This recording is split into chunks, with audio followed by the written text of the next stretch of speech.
Senior, Isabella Fulmer.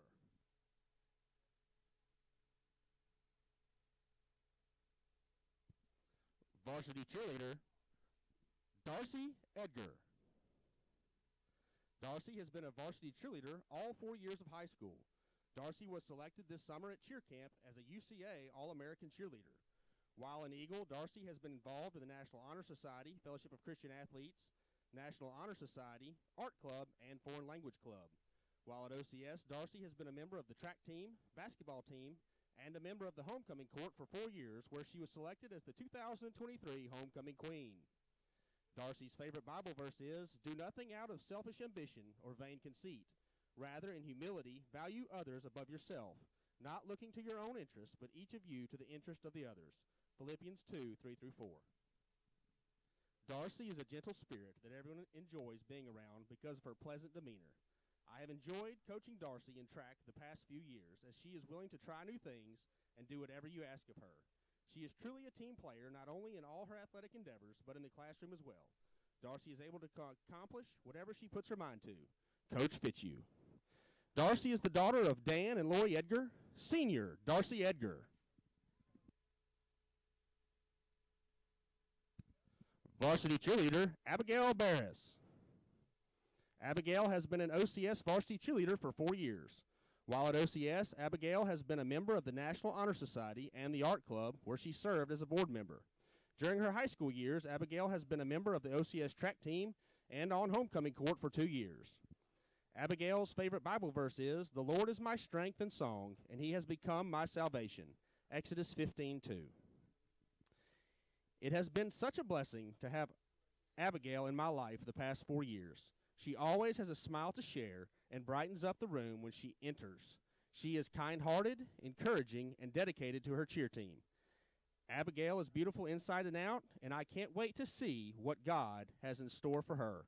OCS cheer sponsor, Anissa Morris. Abigail is the daughter of Mike and Crystal Barris. Senior, Abigail Barris.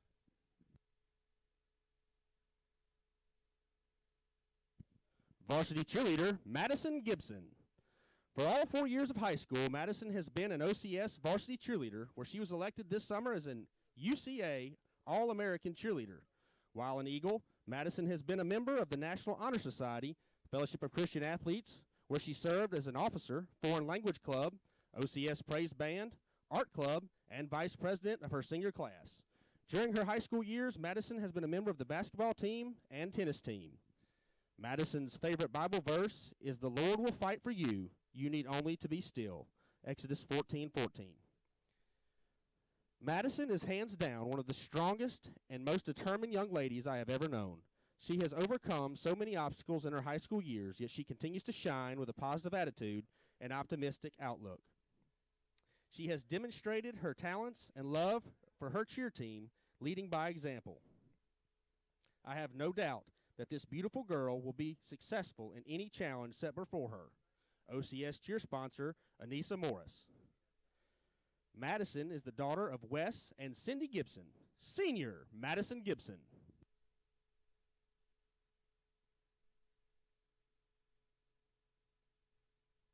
Screaming Eagle Band member, Lucas Carter. Lucas is a member of our Screaming Eagle Band, where he plays the saxophone. He's been a member of the band for 7 years. During his high school years, Lucas has been involved with the National Honor Society, Fellowship of Christian Athletes, Foreign Language Club, and Art Club. Lucas's favorite Bible verse is Proverbs 4:23, "Guard your heart above all else, for it is the source of life," and Proverbs 22:1, "A good name is to be chosen over great wealth. Favor is better than silver and gold." Lucas is a talented musician who sets the standard by working hard to be his best and by helping teach younger band members. His pleasant demeanor and positive attitude are an encouragement to all those around him. I know that God has great plans for Lucas and that he will succeed in them. OCS band director, Keith Welch. Lucas is the son of Paul and Crystal Carter. Senior, Lucas Carter.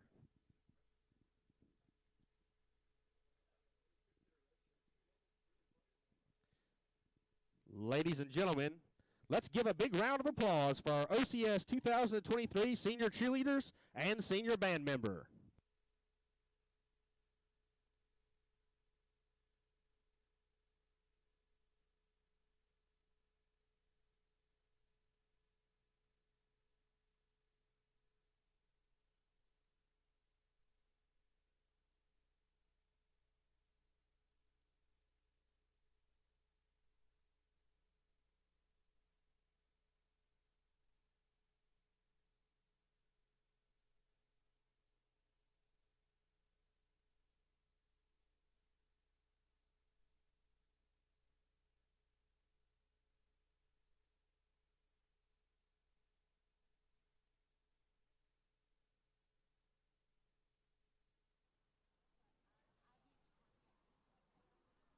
Good evening, ladies and gentlemen. Welcome inside the Farm Bureau broadcast booth, brought to you by agents Chris Thomas and Tanner Baggett. Stephen Fitzhugh Field at Eagle Stadium on the campus of Ouachita Christian School in Monroe, Louisiana, for another edition of Ouachita Christian Eagle football. I'd like to thank you for tuning in here on the Ouachita Christian Sports Network for tonight's senior night contest between the Lincoln Prep Panthers and your Ouachita Christian Eagles. My name's David Gordy, and it's my privilege to bring you the play-by-play call tonight.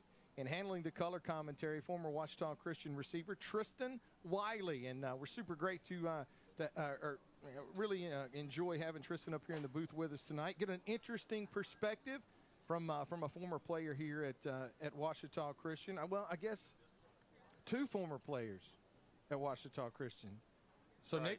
Nick, you're completely and totally surrounded. Let's go down to the sideline and check in with Nick White and a Marion State Bank sideline report. Nick, two former players tonight. Yeah, I might be a little bit intimidated by this. Yeah. That's right. That's right. That's right. So I'm trying to. I mean, we're doing all our senior night stuff tonight, and I don't know if I'm going to be able to catch up with Coach Fitzhugh or not. So, and that's tonight is about locking up a district championship. So I think that's most important. Lincoln Prep struggled last week against Cedar Creek.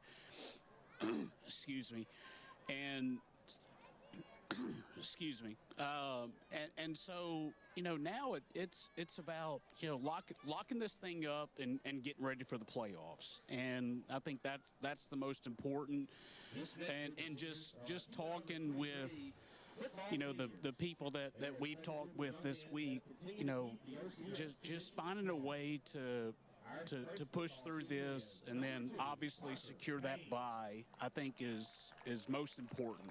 And so, Tristan, I'm glad that you're up here with us, and glad that you're. Excuse me, sorry, I'm dealing with a bunch of sinus issues and all this.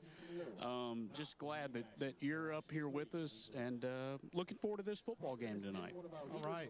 Thanks a lot, Nick. Nick White with the Marion State Bank sideline report. I'd like to remind our listeners tonight that this game is being streamed live in high definition at OCS.org. You go to the live stream on the school's website.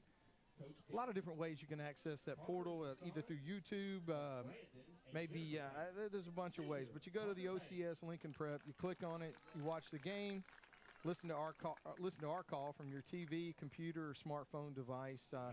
The guys that are responsible for putting this live stream out every week do such a great job, and a lot of people tune in and follow Eagle football that way. You just want to listen?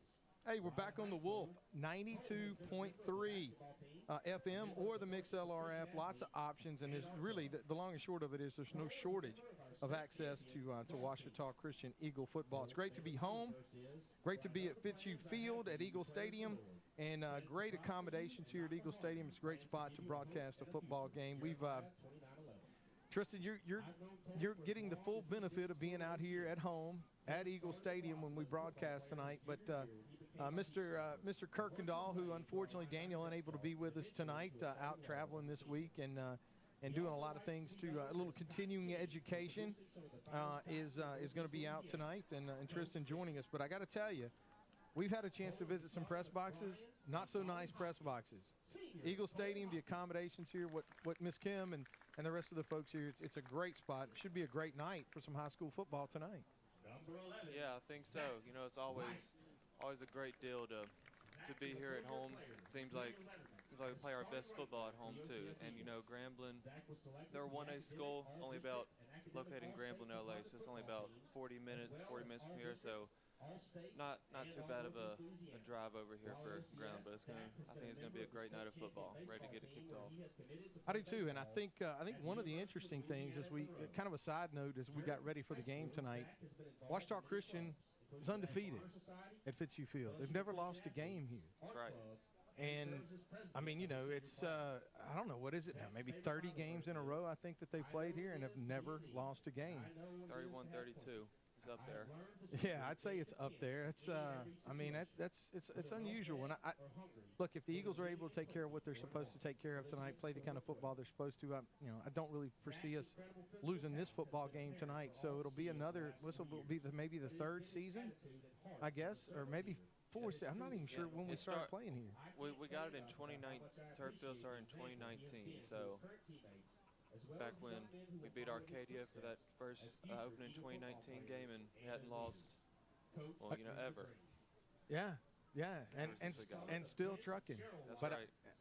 And you got to think. I will say this: there's going to be some interesting games on the horizon that the Eagles could potentially host here at Fitzhugh Field. And I'll tell you what, it's pretty neat to have a home game, and while you're out there on that field, know that this team has never lost while you're here. It's pretty cool. It is pretty cool.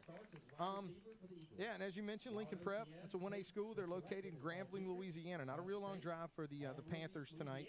About 40 minutes to make it over here to Eagle Stadium tonight for what we hope should be a pretty good football game. The 18-game series between these two teams dates all the way back to 1977. I've actually played against the Panthers, and then it was the Grambling Kittens. But Lincoln Prep, they took the name, they changed the mascot as well over to Kittens. And I say that, and I'll tell you this, Tristan, just knowing that I played against the Grambling Kittens in this series should let everyone listening know just how long we've been playing against the Panthers. It's been a long time. That's right. One of my favorite high school football games ever was against the Grambling Kittens at the time. It was a fog game. For whatever reason, humidity, season change, whatever the case may be, it was for a district championship, just like tonight. But the fog had rolled in, man, so you could barely see through. There were a lot of photos and stuff taken, but it was really cool to play a game in the fog. I say all of that to say that the series with the Eagles is it's 18 games long. The Eagles way ahead in this one. 13 wins against only 5 losses. The Eagles winning the last 5 of these games in a row. The last time the Eagles lost to Grambling/Lincoln Prep was back in 1994, a long time ago. Long time ago. Yep. Yeah, that's some good stuff. The Eagles, they come into this game 8-1. They're coming off a nice win against Grant, 56-0. It was not going to say it was all a clean game, but we got the job done. And the Panthers, they come into this contest 2-6. They're coming off, as you said, a tough loss to Cedar Creek, 42-0. But even though their record might not be the best, they got some good-looking athletes out here. So they have the ability to make some plays, and we still got to play a clean football game all throughout. Absolutely. The Eagles currently ranked right now number 1 in the state according to the Class 1A Louisiana Sports Writers Association poll. The Panthers, they come in unranked according to the same poll. Having said that, the polls are getting ready to matter a lot less as of tonight, this time of the year, because now we're going to start thinking about power ratings and the playoffs. No more polls. All right, you hadn't been gone from this place but for 2 seasons, correct? All right, so your senior year, I don't remember exactly what the power rating situation was, but I think you were able to get out ahead of it. I think we carried a number 1 ranking We did. So at that point, you carry the number 1 ranking. I think every game that you have is going to be at home.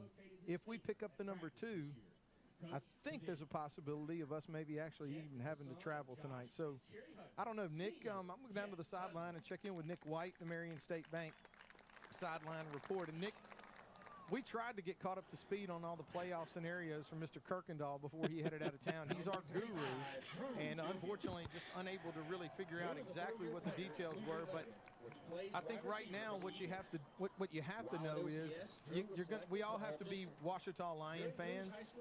We'd love to see the Lions defeat Pineville tonight. And then also, you're going to be one of the biggest Mansfield Panther fans in the world, as we need a Mansfield win tonight as well. Yeah, I've tried my best to get caught up on all the power rankings, but everything has changed since I used to be in the excuse me, the sports media game. and select, non-select, who's what division, who's in this division. It's hard. Here's what I know: if we win, we will be no worse than 3. And at least that's according to Daniel. What he sent us. There's a possibility to get to 2. It kind of depends on Southern Lab. Maybe even an opportunity to get to 1, but those 1 to 2 spots are what's most important. And even the 3, David, anything can happen in the playoffs, and Tristan, that as well. Like, you've been involved with all these games and all these sports, and so the most important thing tonight is winning, and then going and scouting and going and finding out what your potential future opponents can do. And right now you don't want to look too far ahead, but you look at people like Vermilion Catholic, which we've seen, Southern Lab, which we've seen in the past. You look at St. Mary's, which we've seen in the past, and there are others as well. And I think that's what's most important right now is, getting better tonight, getting a week off, and then getting ready for the playoff gauntlet, and hopefully having as many games as possible right here at Stephen Fitzhugh Field. So, and these seniors, Daniel, David, Daniel brought it up last week. You got 15 seniors that are seasoned veterans out here, and they're all being honored right now. And they don't want to walk off this field, losing a football game. I think they take pride in that record that you just talked about, as far as at Stephen Fitzhugh Field. And so I think that's important. And now they get a chance to defend that again tonight against Lincoln Prep, and then find out where they stand coming up here in the playoffs. All right, thanks a lot, Nick White with the Marion State Bank Sideline Report. We're going to take our first break from here at Fitzhugh Field, Eagle Stadium on the campus of Ouachita Christian School.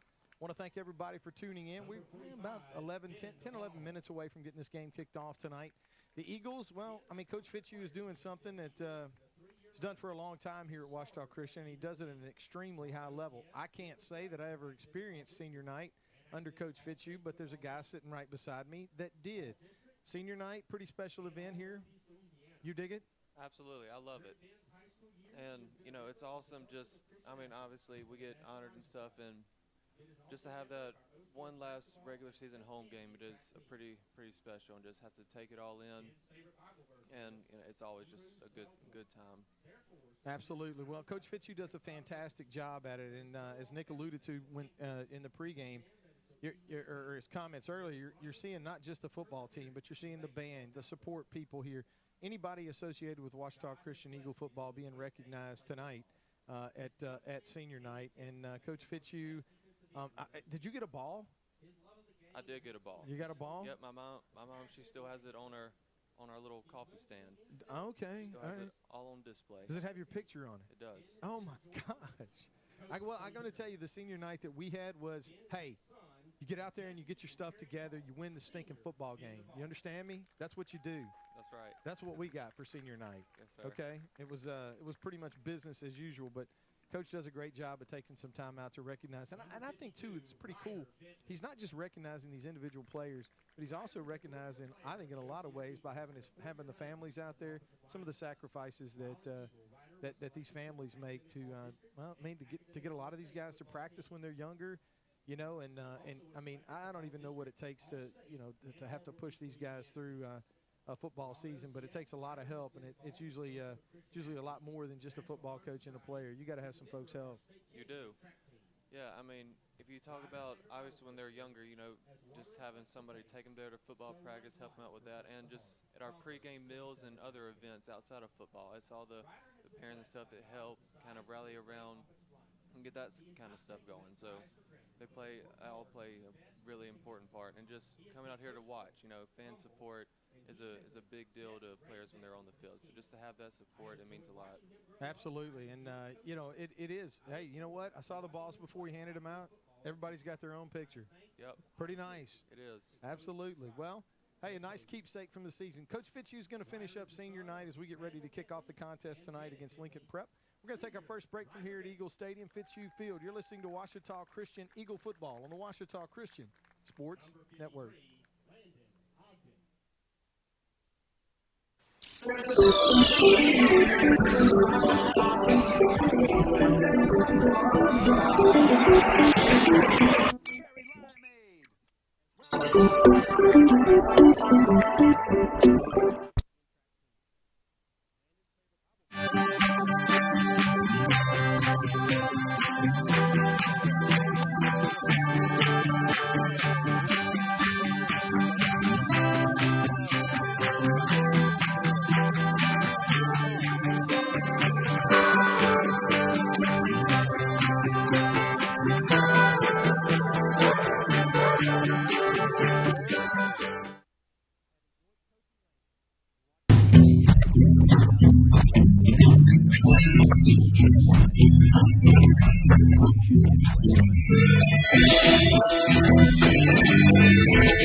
Forsyth Family Medical Clinic with Angela Hamby. Here's what patients have to say. Angela is an excellent healthcare provider. She has knowledge, capacity, and integrity. As a single parent, it's nice to have a medical clinic that makes you feel welcome. Most parents are used to the difference. Forsyth Family Medical treats you like family. Make Forsyth Family Medical Clinic with Angela Hamby your home for family health care.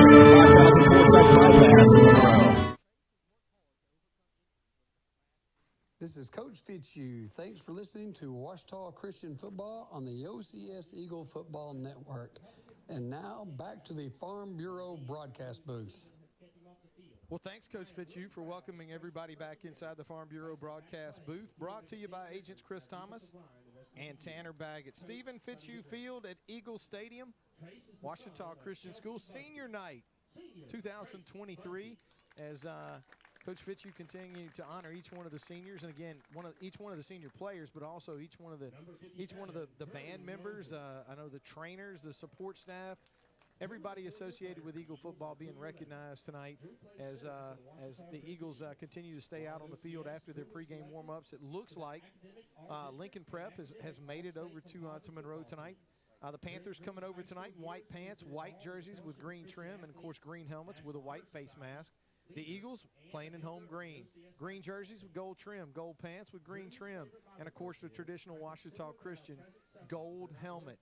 And, Tristan, you look down on the field right now, it's kind of busy out there. There's a lot going on as we get ready for tonight's game. Yeah, there is. You know, well, both teams are trying to finish up their warm-ups, and as they do, you know, it's just a lot of people out there, man, a lot of activity. So senior night, you're out there during your senior night, only a few years ago. You focused on the game, you're trying to enjoy, you're trying to talk to your mom, you're taking it all in, or are you constantly thinking about trying to get the game kicked off and play ball? Yeah, for sure. For me, I think I was just trying to focus on the game. You know, all the stuff, I don't want to call it outside noise, but, you know, all the stuff that's not involved in the game, you kind of try to block that out and give the fans a show, you know, like to get good pictures with your family or whatnot, but, you know, you're trying to focus on the game because, you know, game time kicks off in about 10 minutes. Yeah, see, so I like that. I like that answer a lot, right? Okay, because that's what I'm thinking I'd be doing too. You know, it's good. You want to have fun. You want to enjoy all the festivities and everything that goes along with it, but hey, look, that's a football team over there. Lincoln Prep didn't come over here to take a whipping. I mean, these guys are going to play football, and I can tell you, watching them warm up, they've got some guys, they've got some athletes on the far side of the field that are going to come over here to try and put on a show for themselves. So, you know, hey, there is a football game that's going to have to be played tonight. Yep, that's right. And, you know, whenever you look at look at all the what you call underdog stories, it usually has to do with there's a big event at the bigger school, and then they get distracted, and then a team comes in and almost kind of surprises them. So it's a game that senior night, with all the stuff going on, it's a time that the guys, they need to stay focused and continue to do their job at a high level. Absolutely. Coach Fitzhugh is in his 26th season here at Ouachita Christian. Coach Fitzhugh's career record with the Eagles, 248 wins against only 79 losses. 248, which means, you know, 2 wins away from, in my opinion, a pretty significant number, 250 career wins. He's closing in on that number. The head coach for the Panthers is Glenn Hall. Coach Hall is in his 7th season at Lincoln Prep. Career record of 22 wins and 51 losses with the Panthers. Again, senior night here at Eagle Stadium, and now you got the full family photo here. Boy, this is going to be a big one. You're going to need a wide-angle lens to get everybody in on this one. Now, we can pull it off from up here in the stadium, but, boy, down there at field level, I don't know. It's going to be a challenge. You're going to need the wide angle for that one as we're getting closer and closer to trying to get this football game kicked off. Let's go down to the sideline, and Nick White with the Marion State Bank sideline report. Nick, it looks like they're winding things up down there. Yeah, I think they are, and excuse me, and I apologize. I'm going to be coughing quite a bit tonight. I got like a lot of sinuses and all that stuff going on. You know, Daniel talked about, you know, these seniors that are being honored right here. I mean, they are part, and Tristan, you've been a part of that as well. You know, just building this foundation for this football team that, you know, is on the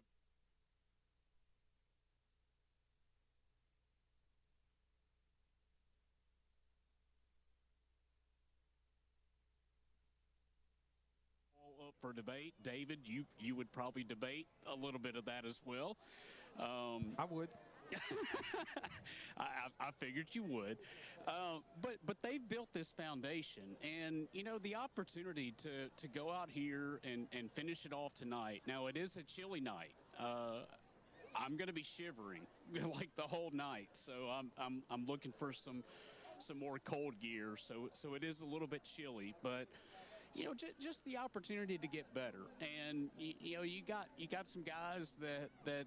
You know, Zach White, for instance, you know, has been out the last couple of games. You know, Jet Hudnall has been out the last couple of games. You know, are they going to play? Are they not going to play? You know, and then you look at, you know, next week, hopefully, most likely a bye. So you got a couple of weeks, and so right now this opportunity is an opportunity to get better. And you know, whenever you can square off against somebody in a different uniform, I think that's always important. And we're going to see how this football team responds. You know, they last week handled their business. 2 weeks ago, handled their business against Cedar Creek, and we'll see if they can handle it here tonight.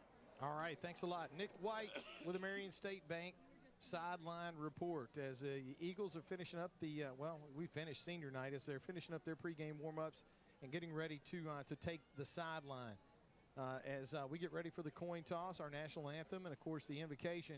And we're not too far away from getting this game underway here at Fitzhugh Field. Ouachita Christian, final home game of the season, final regular season game, period, as they're going to wrap up 2023 against Lincoln Prep. All right, Tristan, the Eagles coming out tonight in the gold pants with green trim, gold jerseys. I got to ask you, I mean, I don't know, but as far as you're concerned, I mean, you got a lot of different uniform, you know, looks that you guys came up with. What's your favorite one to wear? My favorite would probably be just all green with the gold helmets. You know, I think that's always been my favorite uniform, and I think kind of my senior class favorite as I think we would do every single playoff game we went to on my senior year. We wore all green with gold helmets. There you go. Hey, it's a good look, man. It's sharp. Now tell me this: little jealousy, maybe a little envy on the breaking out the helmets this year, the second set of helmets. Absolutely, yeah. No, I love the love the new little tradition, but right? I think what some people maybe don't know, talking to Coach Fitzhugh, he actually got that idea from Lincoln Prep. Mm-hmm. You know, I was keeping it under my hat, but you know what? You're exactly right, and I'll tell you this. Go on and tell the rest of the story. You know where he came up with the idea from Lincoln Prep? I'll let you take this one. Okay. Bayou Jam. You remember we played Gina over at Louisiana Tech? Yes. So at that Bayou Jam, the helmets from the respective teams were out in a banquet hall. And he saw the Lincoln Prep helmet on one of those tables and said, man, do you know how good that would look with us wearing white? And, yeah, that's where it came from that night. Yep, and it does look pretty good with the white, don't it? Absolutely. Well, I'm trying to see. It looks like maybe the captains are going to make their way out to midfield for the coin toss. And we'll go down to the sideline with Nick White, the Marion State Bank sideline report for tonight's coin toss. Nick, take it away. Yeah, we get ready for the coin toss. We're going to turn it over to Phil Gordon, who's our white hat here tonight. Okay, y'all got any questions about anything? No questions? Looking for good sportsmanship. You've been elected by your team as captains, so we expect you to take control of your teams, okay? White talking to white, green talking to green, okay? Any questions? Okay. You're a visitor, you're going to call a toss. That is a tail, and that is a head, okay? Heads. What's your call? Heads. Heads is the call. Okay, it is heads. You've won the toss. You want the ball. Which way do you want to kick? Back to the scoreboard. Back to the scoreboard? Okay, put your back that way. All right, so Lincoln Prep has won the toss, and, you know, you don't see that a lot anymore. They went on and took the ball. So you usually defer, but they have decided to go on and take the ball. So Lincoln Prep will have it first. All right. Thanks a lot, Nick. Nick White with the Marion State Bank sideline report as we take a break from here at Eagle Stadium as we have tonight's invocation and our national anthem. You're listening to Ouachita Christian Eagle Football on the Ouachita Christian Sports Network. Thank you so much for the night you've given us. This beautiful night to play this game of football, God. We thank you for this group of seniors that is representing us tonight, God, and their families, and thank you for the privilege of having them at OCS, God. God, we ask that you be with both teams. God, just keep us injury-free. God, help us to always look for ways to serve you. In your name we pray. Amen.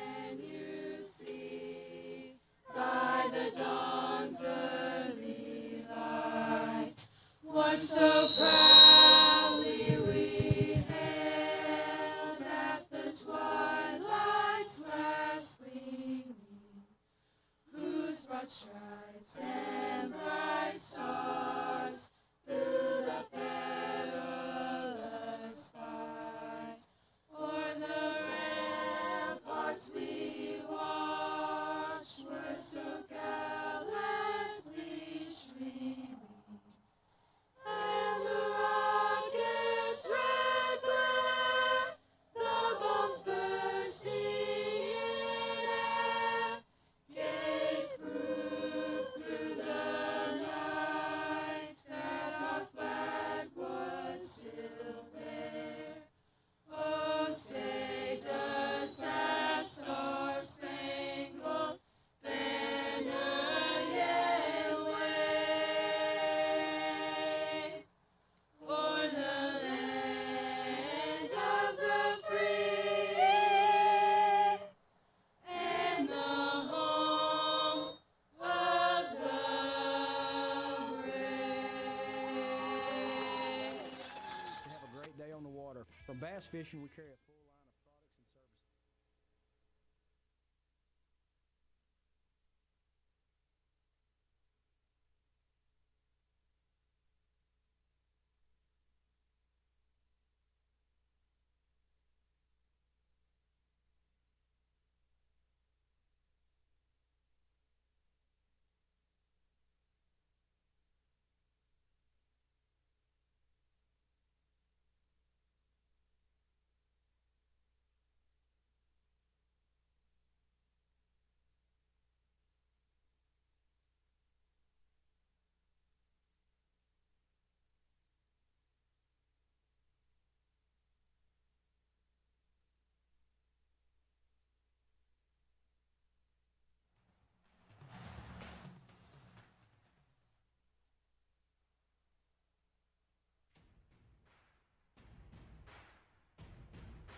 Baggett, Stephen Fitzhugh Field. Final home game of the 2023 season. As Gavin Polk will tee this one up at the 40-yard line. The Panthers are going to send a couple of guys deep. Actually looks like number 1 for Lincoln Prep. That's going to be Scenario Wilson. And number 5, Joseph Spann. We're going to get an onside kick to start the game. The Panthers weren't expecting it. The Eagles are all over, and it looks like the Eagles are going to be successful. A little trickery early in the game, as I don't think anybody from Lincoln Prep was expecting that one. No, you know, it's kind of at this point typical for Coach Fitzhugh. You know, just I mean, he's not scared. He's not scared to risk it all, is he? You know, he just all this. I mean, he fakes it. Seems like every game. So just whenever the opponent's not expecting it, you know, he takes the opportunity, and most of the time we've been successful. Absolutely, and well, they're successful that time, and I will say, pulled it off almost pretty easy. Just like last week. Absolutely. Sophomore quarterback, Luke Vadreen, is going to line up in the shotgun, and that is a familiar face behind him. He's going to turn, fakes this one to White, going to throw this one out in the flat. That's going to be complete over the middle of the field.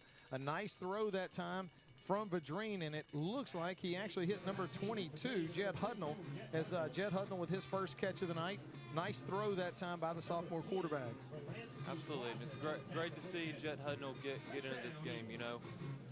He's been out for a couple weeks, and you know, it's great to see him getting going this early. Gain of 24 yards on the play, and enough for Community Pharmacy first down. Again, play action. This time it's Hamby. Hamby's inside the 10. Now he's inside the 5. And now he's going to go in for a touchdown. Ouachita Christian. As Tate Hamby will take it in from 25 yards out. And sophomore quarterback Luke Vadreen is going to put points on the board with a nice throw and a nice catch that time to his receiver. Absolutely, great play. You know, it was actually the same play that we just ran the play before, and we just ran to the other side and got Tate Hamby, and you know, Tate Hamby does what Tate Hamby does and scores a touchdown. Absolutely, nice throw and a nice catch that time. As Polk going to attempt the extra point, snaps down, kicks down, or snaps down and kicks up, and it splits the uprights as the Eagles jump out to an early 7-0 lead. Nice job and a nice throw. And hey, you know what you said a minute ago, and I love, that's one of the reasons why really it's nice having you up here tonight, is you said, you know, yeah, it's nice to see him run the same play. And you said, you know. No, I don't know, because I don't know that. You do, right? And that's great that that's exactly what we saw. Look, it looks like a similar route, you know, from side to side, but I mean, you know, and that's good. I mean, I'm assuming when you sit up here tonight, I mean, I'm going to assume that the playbook hadn't probably changed a whole lot since you were down there on that field. That's right, it hasn't changed, and it really hasn't changed. And I mean, years and years. You know, we've ran the same offense for, I'd probably say maybe the past 15, 20 years. Some of the same plays. You know, of course, Drew Vadreen does a great job, and he adds what he thinks that will help us here and there, but basically the core of our offense has stayed the same for years and years now. Absolutely. Gavin Polk just seems like he was here moments ago. Well, because he was. Tees it up at the 40-yard line. Long run up. He's going to go with an onside kick again. This time the Eagles unable to secure it as the Panthers come up with it on the recovery for Lincoln Prep that time was number 57. And, well, unfortunately, I don't have a 57 on the roster, but that's okay. He did do a nice job of recovering the kick. And it's going to set the Panthers up with great field position now. First down and 10 in Eagle territory at the Eagle 49. Handling the quarterback duties for Lincoln Prep is number 5, Joseph Spann. Spann's a sophomore, 6'1", 175 pounds. And as soon as I said that, he is not going to be the quarterback. We're going to have to wait to see who the Panthers select. We've got a full house backfield. Good snap from center. And that's going to go to number 23 for the Panthers. A nice run that time up the middle of the field. That's Lamarion Burton. Burton picks up 6 yards on the play, as it looks like the Panthers maybe in kind of a wildcat type formation with 3 backs in the backfield. Looks like maybe kind of a version of the Notre Dame box or the I don't know, the old T formation actually, with 3 backs lined up right beside each other in the backfield. Yes, sir, and it was also a great job by Lincoln Prep. You know, we have some pretty big D linemen, and for them on this first play to kind of push them off the ball, make some holes, it was a great play by them, I thought. So here we go again with a T formation. 2 receivers, 1 right, 1 left. They keep this on the ground, and guess who? Noah Lovelady. Noah Lovelady comes up to make a great play. And it's going to be a loss of 2 yards on the play. And Noah Lovelady, Tristan, is closing in on a pretty big record tonight. I don't know exactly how many tackles it's going to take, solo tackles, to become the all-time leading tackler in Eagle football history. But he's getting real close, and that's one that was as solo as it gets right there with a nice play. Absolutely, and whenever he gets the ball carrier, he doesn't miss many, does he? He does not. He doesn't miss any, and I think coming into the game, he was 3 away from tying it. So I think now with that tackle, he should be 2 away from tying it and 3 to breaking the all-time Daniel record. and I like to joke sometimes that he just appears out of smoke. He does. You know, he's not there. Where's no boom? Good snap from center. Panthers look to throw this one quick, and it's going to go in and out of the intended receiver. Actually, that was number 23, Lamarian Burton. Burton was actually looking for Span, and I tell you what, it was every bit that he could to get that unloaded. Had pressure on him immediately, and in and out of the hands of his intended receiver, but a pretty high throw and kind of sailing away from him. Yep, absolutely. And you know, it's good to see the Eagles, you know, right before playoff time, you don't want to have any mental errors. So for there not to be a busted coverage, I think that's the biggest part of this game, just assignment football, and we had guys of the football right there. 4th down and 5. Panthers are going to go for it at the Eagle 44-yard line. Got a little confusion at the line of scrimmage. It's going to be end up being a legal procedure against the Panthers, and that's going to cost them 5 yards. Instead of 4th and 5, you'll be looking at 4th and 10, but I think the Panthers they're keeping the offense on the field. I will say this, an unusual number for a quarterback at 23, but Lamarian Burton seems to be in the middle of that T formation. He seems to be getting every snap and actually handling some of the ball carrying duties as well as the throwing. 4th down and 10 for the Panthers, first possession of the night. Traveling from left to right from our vantage point. He puts this one in the air, and it's going to be underthrown. Burton again looking for number 5, Joseph Span. Span seems to be his favorite target so far tonight, and that one's going to be incomplete. And unfortunately for Lincoln Prep, they're going to turn it over on downs to the Eagles. So it's going to be 1st down and 10 for Ouachita Christian at their own 49-yard line. Took the Eagles, I think, 3 plays to score last time. Nice to see some familiar faces. Tristan, you actually mentioned Jet Hudnall last time, seeing him for the first time in a while. Been a while since we've seen number 11 in the backfield as well. It has. Zach White. I have a feeling we might be about to see him right here. 1st down and 10 for the Eagles. Ball at their own 49. High snap handled by Luke. White gets the call. He's across the 45. Now he may have lost the football. No indication right now. But it is Zach's first carry. Hey, you know what? Got to get the rust off. We do. You know, it's been a while, and I'm sure he was excited to get back out here. But you just gotta keep your composure and, you know, not forget everything that you've learned up to this point. You know, and of course, heading off into playoff time, you want to see a nice, clean football game. You know, this is about the time where a team to start peaking and being the best version of themselves. So you don't want to have those mental errors. So hopefully, that's the last we've seen. We can, you know, clean up the errors and play a good football game. 1st down and 10 for the Panthers after the Eagle fumble. 2nd possession of the night for Lincoln Prep. Now we see a little more conventional offense. An I backfield behind the quarterback. They're going to lose the handle on the snap. Burton's going to do a good job of just recovering and falling on it, but he's not going to lose a yard. He's not going to make a yard. So they'll call it no gain. It's going to be 2nd down and 10, again at the Panther 44-yard line. 8 minutes and 29 seconds left to play here in the first quarter. Ouachita Christian 7, Lincoln Prep 0.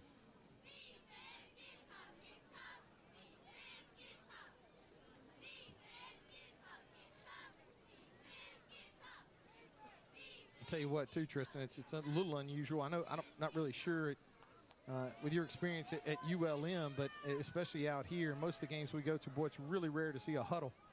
Oh, same here. It's not really something you see a lot now in high school and college football, really. Yeah, absolutely. Well, Lincoln Prep didn't like what they saw. Hey, you know what? Never bad to kind of take a step back and take a breather, as Coach Hall calls his first time out of the night. Brings the Panthers over to see what they can come up with. Let's go down to the sideline and check in with Nick White and a Marion State Bank sideline report. Nick, I got to tell you something. The sun's been down for a while now, and I got to think it's probably cooling off a little bit out there. Yeah, just a little bit. I'm shivering right now, and I think that's an important facet of this football game. Whenever you look at just ball security, things like that. I mean, you just saw the fumble right there. Then we also saw a fumble right there by Lincoln Prep, and my hands are cold right now. I'm trying the best I can to stay as warm as possible. Are you on the air? Absolutely. Hey, I forgot to say, Will Williamson was one of our honorary captains tonight. Will Williamson. All right. From GB Cooley was one of our honorary captains. So I know Will's listening. So he's one of our best, loyal, faithful fans. All right. How cool is that, Coach Fitzhugh hopping on with us like live on the air? So that's a heck of a Marion State Bank sideline report right there. Absolutely, man. You never know, right, Nick? You got to be ready.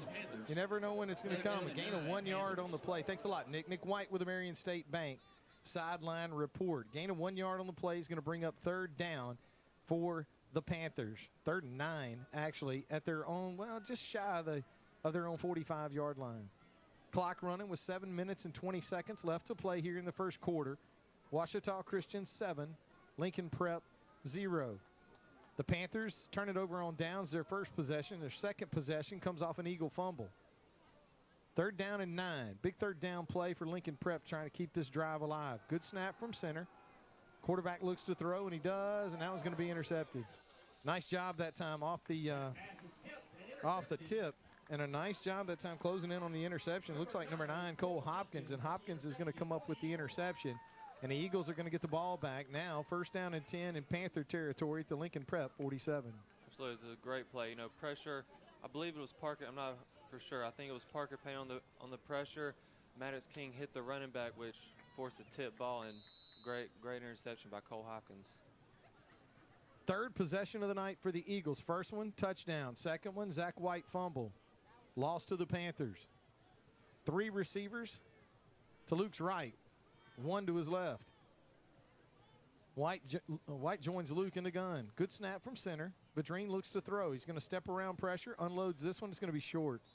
That time the pressure had a little something to do with it, I think, as Luke not really able to step into that throw like he wanted to, Tristan. It looked like he didn't have quite the arc on it that he needed to. A low line drive throw that just wasn't able to get there. Yeah, that's right. It looked like just like a little blitz up the middle, and it was picked up by Zach, but it forced Luke to hesitate, I think, a little longer than he wanted to, step up in the pocket, and the receiver just a little too far downfield for him. 2nd down and 10. Vadrine in the gun. Turns, hands this one to Zach.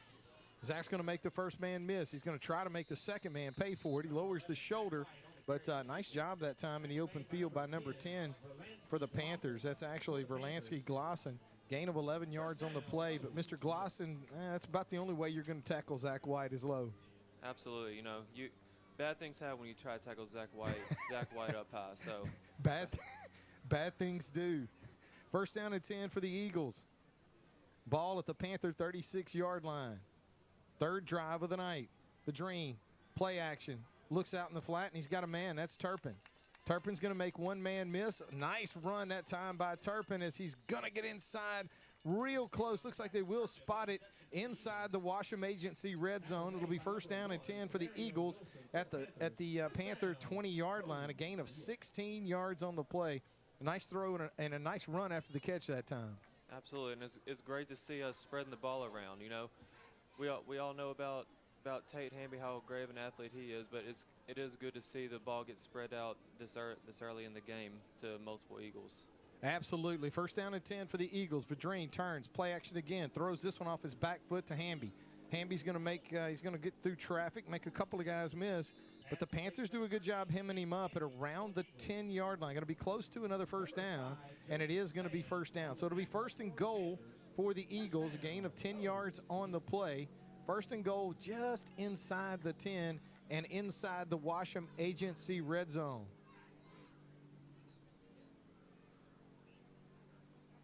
First touchdown came by way of a Tate Hamby reception. Full house backfield for the Eagles. 3 running backs in the formation. Vadrine takes this one, turns, hands this one to Zach.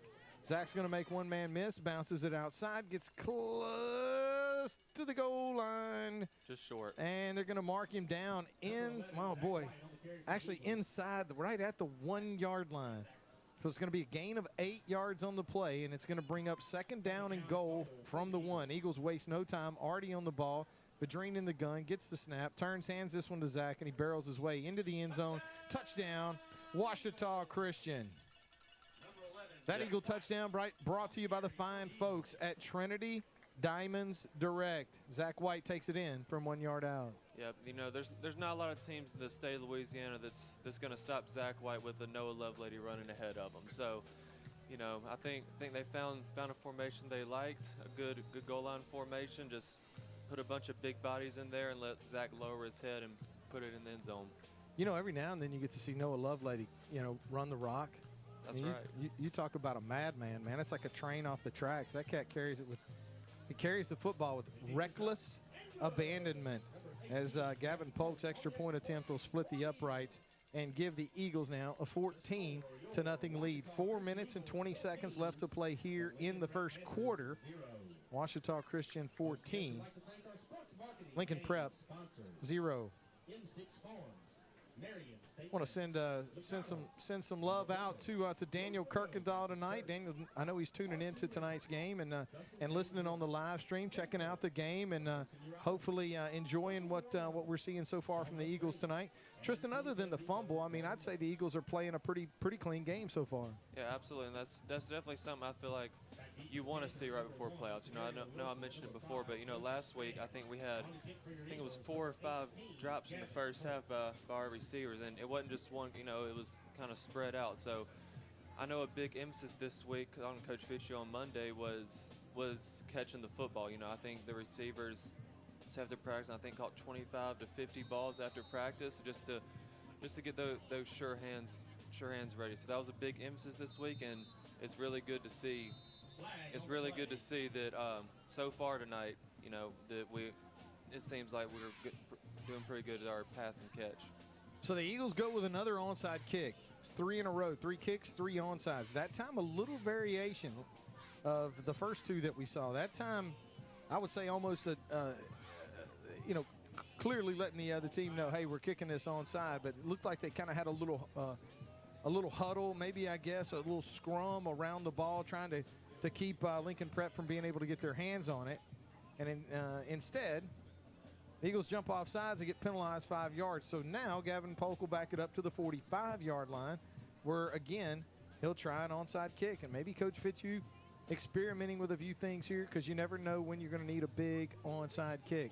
This time it doesn't look like one, but I would not rule it out, as Polk will take his big run up here now and kick this one from the 35. And it's going to be a little pooch kick. This one's going to check up at about the 40-yard line. And the Panthers, it's a live football, but I might have let that one kind of bounce out, as it looked like it was heading out of bounds. But the Eagles experiment with quite a bit. And, Gavin Polk, a talented guy with his leg, man. He can do a lot of things. Squib kicks, sky kicks. Absolutely. He can pretty much, he can do it all. He's a great player. And I think we're putting a lot of stuff on film right now that it's going to be difficult for these teams in playoffs to prepare for everything, because on special teams we do so much. It's going to be hard for them to key in, focus on everything that we do and try to stop everything. Panthers, 4th possession of the night. First down and 10 for Lincoln Prep. Ball at their own 33-yard line. They keep this one on the ground, and going to be a big pile of football players in there, and a gain of 1 yard on the play on the carry that time for Lincoln Prep. Chauncey Davison, number 12. It's going to be a gain of a yard. 2nd down and 9. Ball now at the Panther 34-yard line.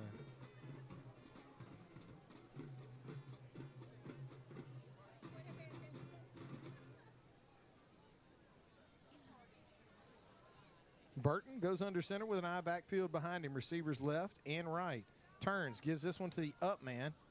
And they're going to push the pile. A nice, tough run inside that time. Looks like number 6, Datavian Wright. Wright does a nice job of pushing the pile forward as he picks up 4 yards on the play, and it's going to set up a pretty manageable 3rd down and 4. Absolutely. You know, it looked like we had him stopped at the line of scrimmage, and you know, he just showed some toughness to pick up a couple extra yards. So I like what I'm seeing so far from Lincoln Prep. They have some toughness up front. 3rd down and 4. Ball at the Lincoln Prep, let's call it between the 38 and 39 yard line.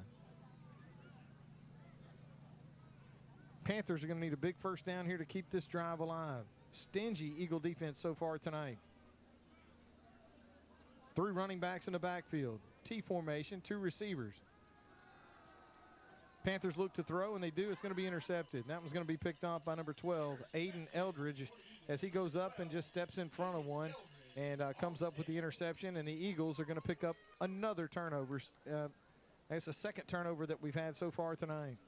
Yep, Aiden Eldridge, he saw it the whole way. You know, he had his eyes on the receiver the whole time. The receiver, all he did was run a little slant route. He saw the receiver come over the middle and cut right in front of him as the quarterback threw the ball. 1st down and 10 for the Eagles. Still here in the 1st quarter, 2 minutes and 15 seconds left to play in the 1st. Ouachita Christian 14, Lincoln Prep 0. Badreen looks to throw. He's going to put some air into this one. He's got Hamby. It's going to be almost intercepted. Man, right in and out of the hands of number 5, Joseph Spann. Luke was able to step into that one, just a little underthrown and dangerously close to being intercepted. Yep. You would have liked to see him either get out a little sooner or put it a little more upfield, as that pass was really close to being intercepted. Just throw it up, give Tate a shot to jump up and go get it. 2nd down and 10 for the Eagles. Ball at midfield. 2 receivers split wide to the right, 1 to the left. 1 to the left is Hamby. Or actually, that's not Hamby. It is Hamby. And we're going to have a motion call. Looks like that one's going to go against the Eagles. They're going to be penalized 5 yards on the play. So now you'll be looking at 2nd down and 15. I will tell you this, Tristan. I don't know if you've had a chance to watch every game so far this season, but boy, a lot of illegal procedure calls against the Eagles happening sometimes at some pretty inopportune times. Yep, they do. You know, it's been a problem for us. But if I know anything about our offensive staff and Coach Mosier, that they're not going to let that slide. So it's definitely been an emphasis for them. It's something that you hope that we get cleaned up before playoffs. 4 wide receivers part of the set. Vadreen looks to throw, steps into this one, puts some air under it, and it goes in and out of the hands of his intended receiver. Looked like he was looking for Tate Hamby that time. Tate had to go way upstairs to go get it. Got both hands on it, but unable to secure it.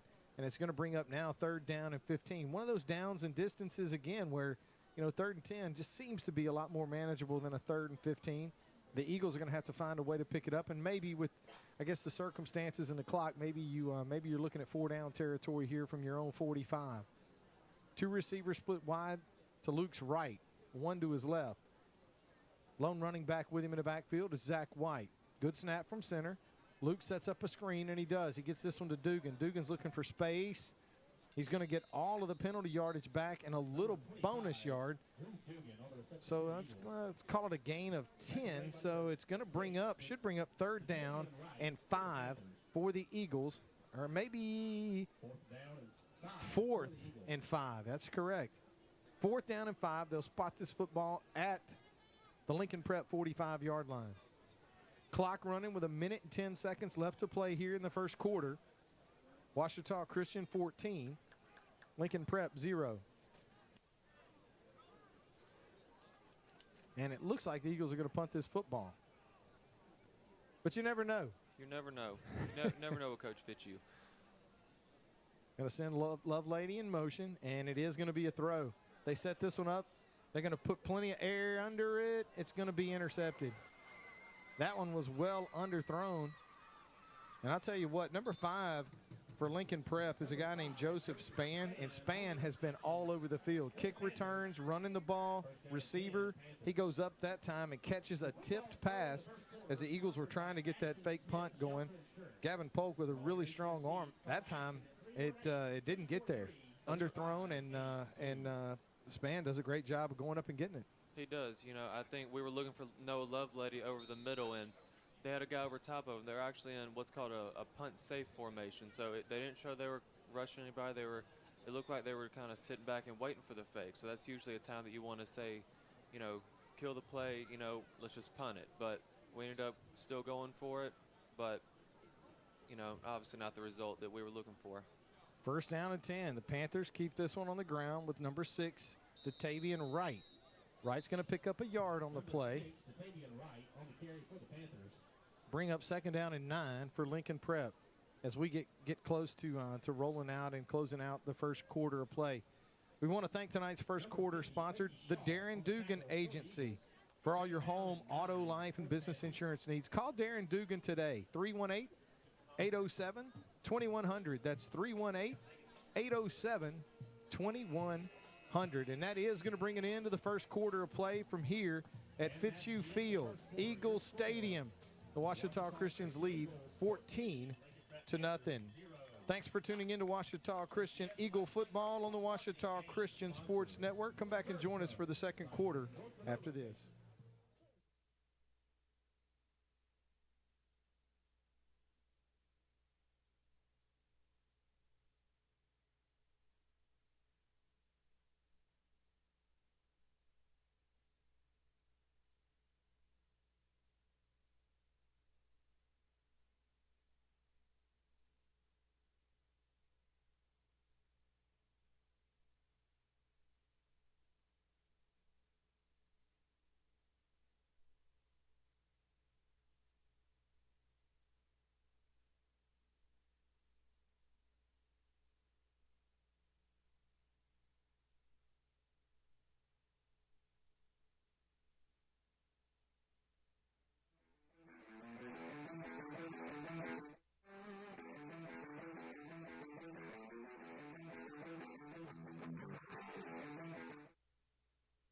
Welcome back inside the Farm Bureau broadcast booth. Lincoln Prep trying to pick up this first down, and that's not any way they're going to be able to do it as they go right up the middle with number 22, Burton. Burton is not going to make it back to the line of scrimmage. As a matter of fact, he's going to lose 2 yards on the play, and that's going to back the Kittens up to now looking at a 3rd down and 10 situation. Tristan, they've had a limited amount of success on the ground, and I would say not much success at all through the air. 3rd and 10, that just puts you in a situation where you almost think they're going to have to come up with some kind of pass play. Yeah, absolutely. You know, that first drive, I thought they had, you know, at least one good play, but it's good to see we've stiffened up front, you know, kind of eliminated the run, and, you know, we're all over their receivers right now. We're getting in their passing lanes and doing a great job defending the pass right now. 3rd down and 10. The Panthers look to throw, and they do. That one's going to be caught. And we're going to have a missed tackle. We're going to have a couple of missed tackles, and we're going to have more than a first down. And I got news for you. Number 1 is going to be run out of bounds at about the 3-yard line with a huge effort from Tate Hamby as he comes from the far side of the field to run Scenario Wilson out of bounds. But a nice throw and a nice catch and a couple of missed tackles, and that's exactly what we talked about at the pregame. These guys have some speed. You get them in space, they can cause you some problems. A gain of 51 yards on the play. They do. That was one of their better athletes they have too. You know, he did a great job having a catch in traffic. You know, we had guys around OCS. We had guys around the ball. We just didn't finish. You know, we had a couple missed tackles, could have had a pass breakup, but you know, give credit where credit's due. Lincoln Prep. You know, they made a great catch and a great run after catch. You know, I'd love to see the Eagles stiffen up down here, show some goal line defense. First down and goal for the Panthers at the Eagle 2-yard line. A full house backfield, T formation for Lamarian Burton. Burton's going to keep this one himself, and he's not going to have a lot of friends in green uniforms greet him. He's going to lose yardage. Looks like he'll lose 3 on the play. They'll back him up to what looks to be about the 5-yard line. So it's going to bring up second down and goal at the Eagle 5 as we start the second quarter of play with the Eagles hanging on to a 14-0 lead. Deepest penetration by far of the night by Lincoln Prep. I tell you what, there is no such thing as the hurry-up offense in the Panthers' vocabulary, is there? No, there's not. But you know, when you got an offense like OCS, it might be in your best interest to try to keep us off the field as much as possible. I absolutely couldn't agree with you more. Second down and goal at the 5. And it looks like the Panthers are going to take a quick timeout, and we're going to go down to the sideline and check in with Nick White and a Marion State Bank sideline report. Nicholas, how you doing down there? Hey, can you guys hear me? Because I can barely hear you. I'm having some audio issues down here. No, we so hear you great, I'm trying to find the right location to be able to hear you guys. I'm cold, but other than that, we got to find a way to get a stop right here. And I got a feeling, that was a great play there by Wilson down there, but also a great play by us to come up with the way to get the stop and to try to keep this 0 on the board. 9:19 left, 14-0 Ouachita Christian on a chilly night where we're all trying to find a heater, and I'm trying to be able to hear you guys. So that's kind of where I'm at right now. Well, thanks a lot, Nick. Nick White with the Marion State Bank sideline report. I don't think they'll let him build a fire down there, so that's going to maybe be a problem. They got a few butane heaters over here. Maybe try and get in over there.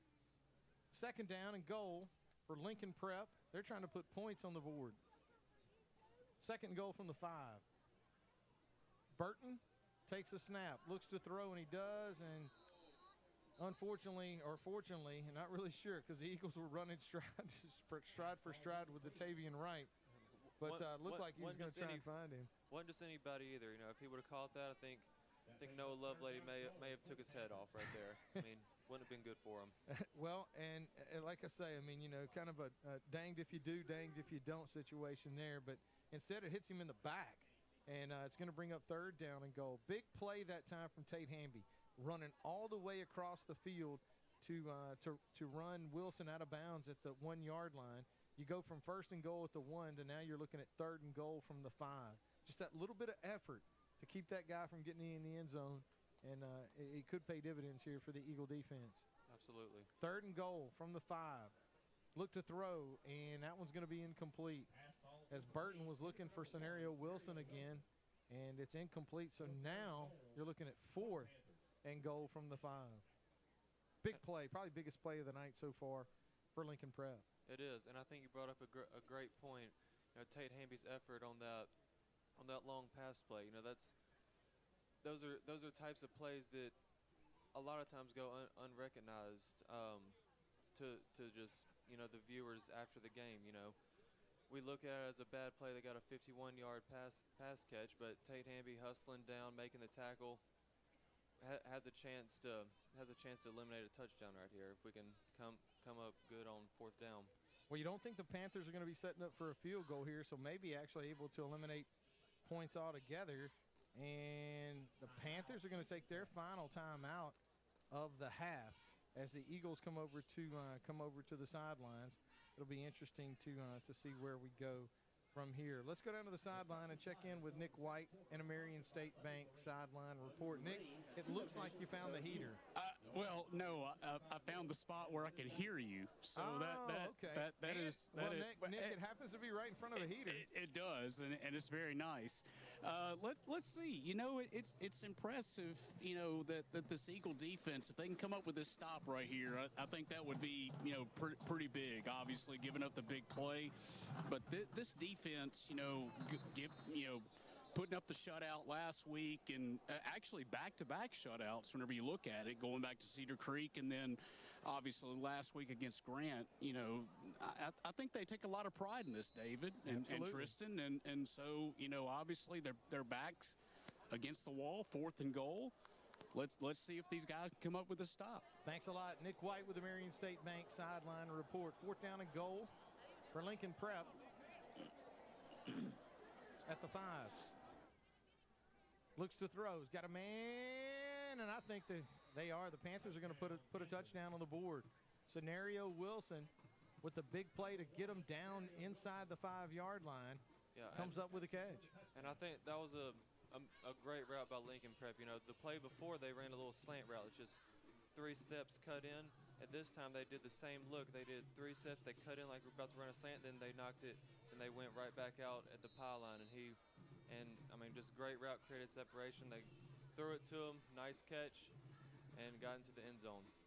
Again, we talked about it at the beginning, right? We said you and I both saw these guys warming up. They got some guys that can hook it up. They got some athletes. They do. They got some athletes, good-looking guys. Nice catch that time by Wilson, and a pretty good throw that time by Burton. Burton again in the shotgun. Good snap from center. Looks to throw and does. This one's high, and it's going to be intercepted by Tate Hamby, and the extra point attempt is going to be no good. So, with 9 minutes left to play, here in the second quarter, Ouachita Christian 14, Lincoln Prep 6. As these Panthers, Tristan, you said it a little bit earlier in the broadcast.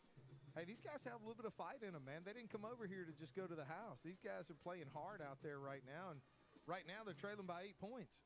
Yeah, that's right. You know, whenever you have a team like OCS, you're going to get every team's best shot. So it's just the type of game where you can't take any opponent lightly. And you know, Coach Fitch, you know, he always talks about a faceless opponent. You know, don't look at who you're playing. Just focus on you and focus on doing the best you can each and every play, and the results will take care of themselves. The Panthers are going to have to kick this football, and I will tell you this.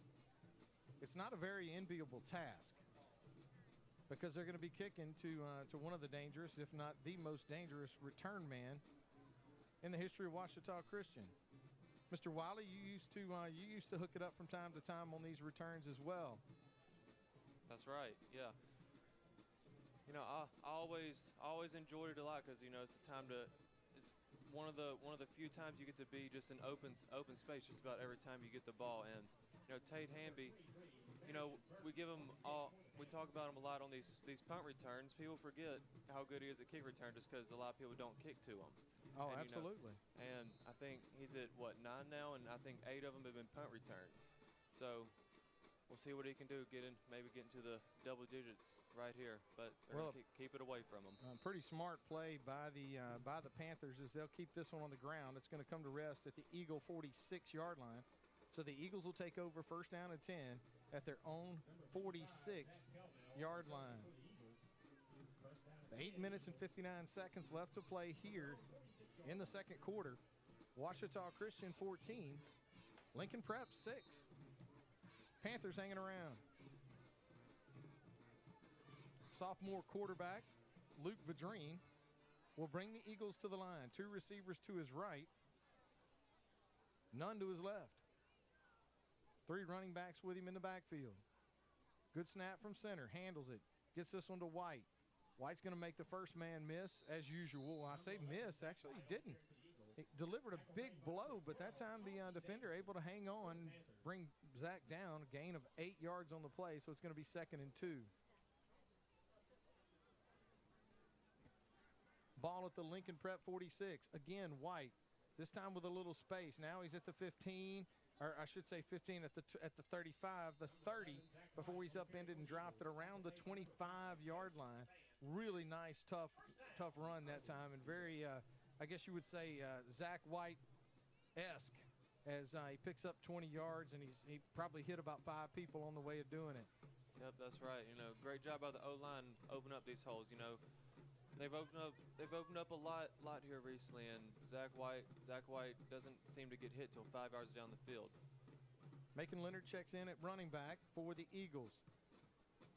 Play action, throws this one quick, and that one's going to be complete to Braden Buchanan, or actually, let's see, looks like John Turner.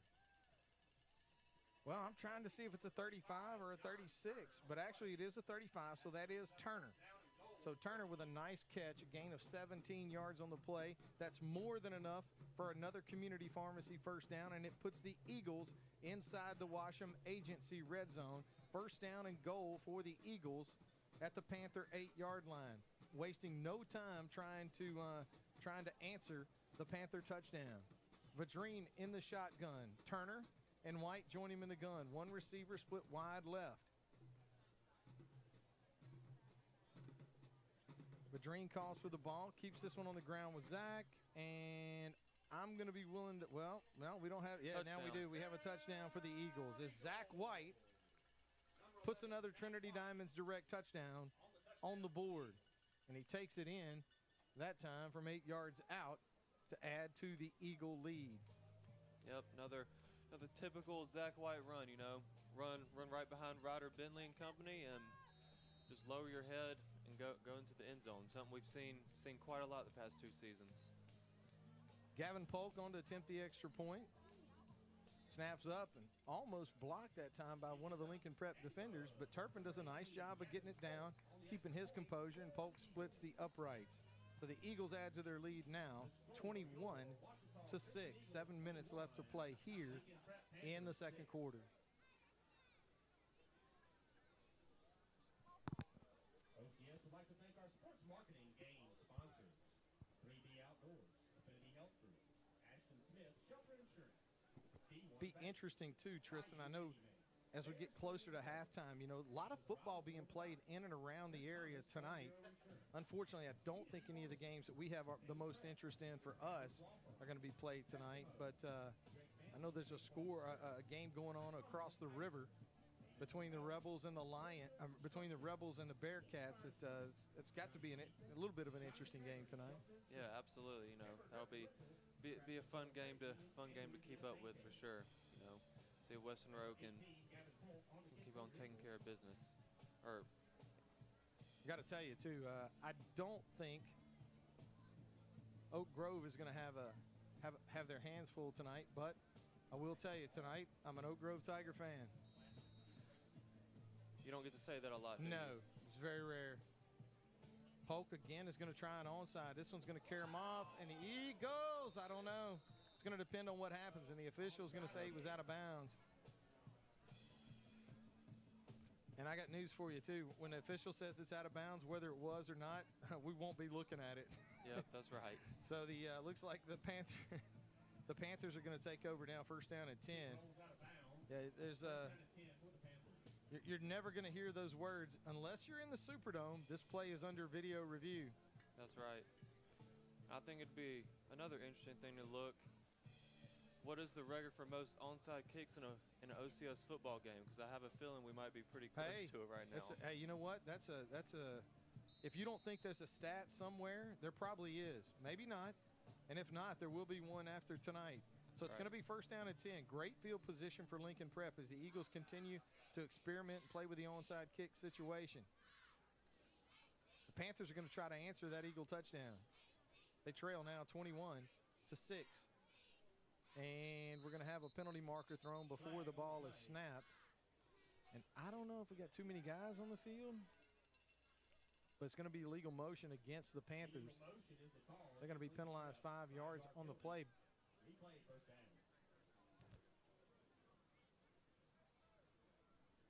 So now first down and 15. The Panthers heading in the wrong direction. Ball now at their own 38-yard line. 6 minutes and 59 seconds left to play here in the first half. Ouachita Christian 21, Lincoln Prep 6.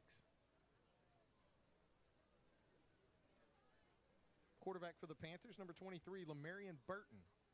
Burton lines up in the shotgun, turns. He's going to hand this one inside to Datavian Wright. And Wright is going to meet a bunch of guys in green jerseys. He's going to lose a yard on the play. Be interesting to see if Noah Lovelady comes out of that pile. I'd be willing to bet he does. Number 6, Datavian Wright, on the carry. Loss of 1 yard on the play, so it's going to bring up now second down and 16. On the tackle for the Eagles. Ladies and gentlemen, may I have your attention, please? With that tackle, Noah Lovelady has become the Ouachita Christian Eagles all-time tackle leader with 483 tackles in his career. Well, they're saying over the PA that that was the one that did it. Noah Lovelady has just become the all-time leading tackler here at Ouachita Christian School. Heck of an achievement for that young man. Absolutely, and good company too. You know, we've had some pretty good players come out here, and for him to be four-year starter and lead the team in tackles all 4 years is very impressive. Eagles are going to apply some heat that time to Lamarion Burton, but before he gets dropped, He gets that pass off, and that's going to be enough to to move the sticks. Third and 16, they pick up 18 yards on the play, and that's more than enough for a Panther first down as they cross midfield into Eagle territory now. First down and 10 at the Eagle 45-yard line. Yeah, great play by the quarterback. You know, he had pressure in his face, and he was able to stay in there and deliver a great pass to the running back. Every time you get ready to say, hey, start thinking that we're going to start piling up some points here, the Panthers, they come back with something. Just finding a way to stay in the game. First down and 10 for Lincoln Prep. Burton in the shotgun is going to call his own number. Makes a couple of Eagle defenders miss, and he's going to pick up positive yardage. Have to wait on Donnie to tell me exactly how much, but it is going to be a nice gain of 3 yards on the play and bring up second down and 7. Again, moving the football in Eagle territory as they spot this football at the Eagle 42-yard line. A good down and distance for the Panthers. Now, I will tell you this. Not going to be burning any more timeouts here in the first half as the Panthers are done. Burned all 3. Clock running now, 4:26 left to play here in the second quarter. Ouachita Christian 21, Lincoln Prep 6. Lamarion Burton brings the Panthers to the line. 2 running backs with him in the gun. Turns, hands this one inside to Tavian Wright. Again, a really, really tough run by Wright as he continues to move the pile, and I think he's going to have enough for a Panther first down. And it is. He needed 6. He picked up 9, and that's going to be enough for another Panther first down in Eagle territory. Now crossing the 35, they put this football at the Eagle 30. Well, let's call it the 33-yard line. First down and 10 for Lincoln Prep. Clock running, 3:37 left to play here in the half. I will tell you this, Tristan. You and I both talked about it, and you actually made the point that, hey, you know, with Ouachita Christian's offensive firepower, you want to keep them off the field. These huddles, now the clock is going to be inside 3 minutes and 10 seconds when they snap it. Yep, and I think also what the huddle does, it makes it difficult on our defense because whenever they, as you have a great play by Stacy behind the line, but whenever you do this huddle, you know, whenever you come out of the huddle, you get in the formation really fast, and it forces the defense to have to get lined up and see what you're doing really fast. So by having the huddle, it makes it a lot easier for the defense to have misassignments. So that's another thing that's very important for us to just play assignment football. So it's a loss of 7 yards on the play. Shaw comes up with a big play behind the line of scrimmage. And the Eagles, Coach Fitzhugh is going to burn one of his timeouts as now you're looking at second and long. The 6-yard loss is going to make it 2nd and 16, actually a 7-yard loss. So I think what you're seeing is a little gamesmanship by Coach Fitzhugh. He's trying to find out, hey, can I burn some timeouts here and maybe have an opportunity to get our hands on the football right before the half, which Nick White alluded to it when he was talking about the coin toss. You know, a little unusual, but rather than defer, the Panthers, they wanted the football to start this game, and as a result, the Eagles will get the football to start the second half. So maybe Coach Fitzhugh's trying to set his guys up for an opportunity here, but before the offense can take the field, they got to get this football back. 2nd and 17 for Lincoln Prep. Ball's now been moved back to the Eagle 40-yard line. Burton in the shotgun. Good snap from center, looks to throw, pump fake, sets up a screen. And boy, I tell you what. And now we got a penalty marker late. I don't think that's going to be a holding call. It's a gain of 4 yards on the play. I didn't see a face mask, but it'll be interesting to see. It's almost one of those defensive penalties, or it could be holding. We're going to have to wait and see, because they're trying to find the spot. So it is going to go against Lincoln Prep.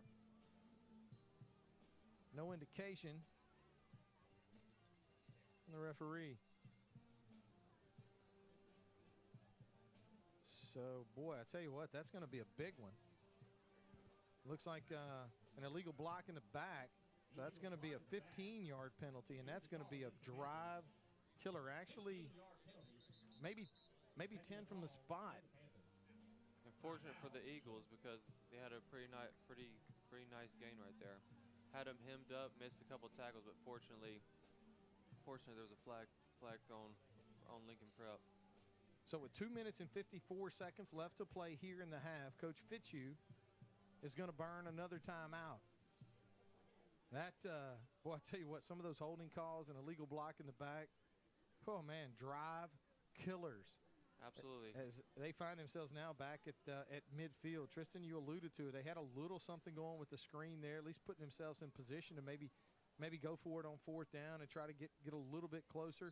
But instead, now you're looking at second down, and I'll need a calculator, maybe an abacus, something, I don't know, to find out. Second, and Donnie doesn't know yet. So you know what he's doing? He's working.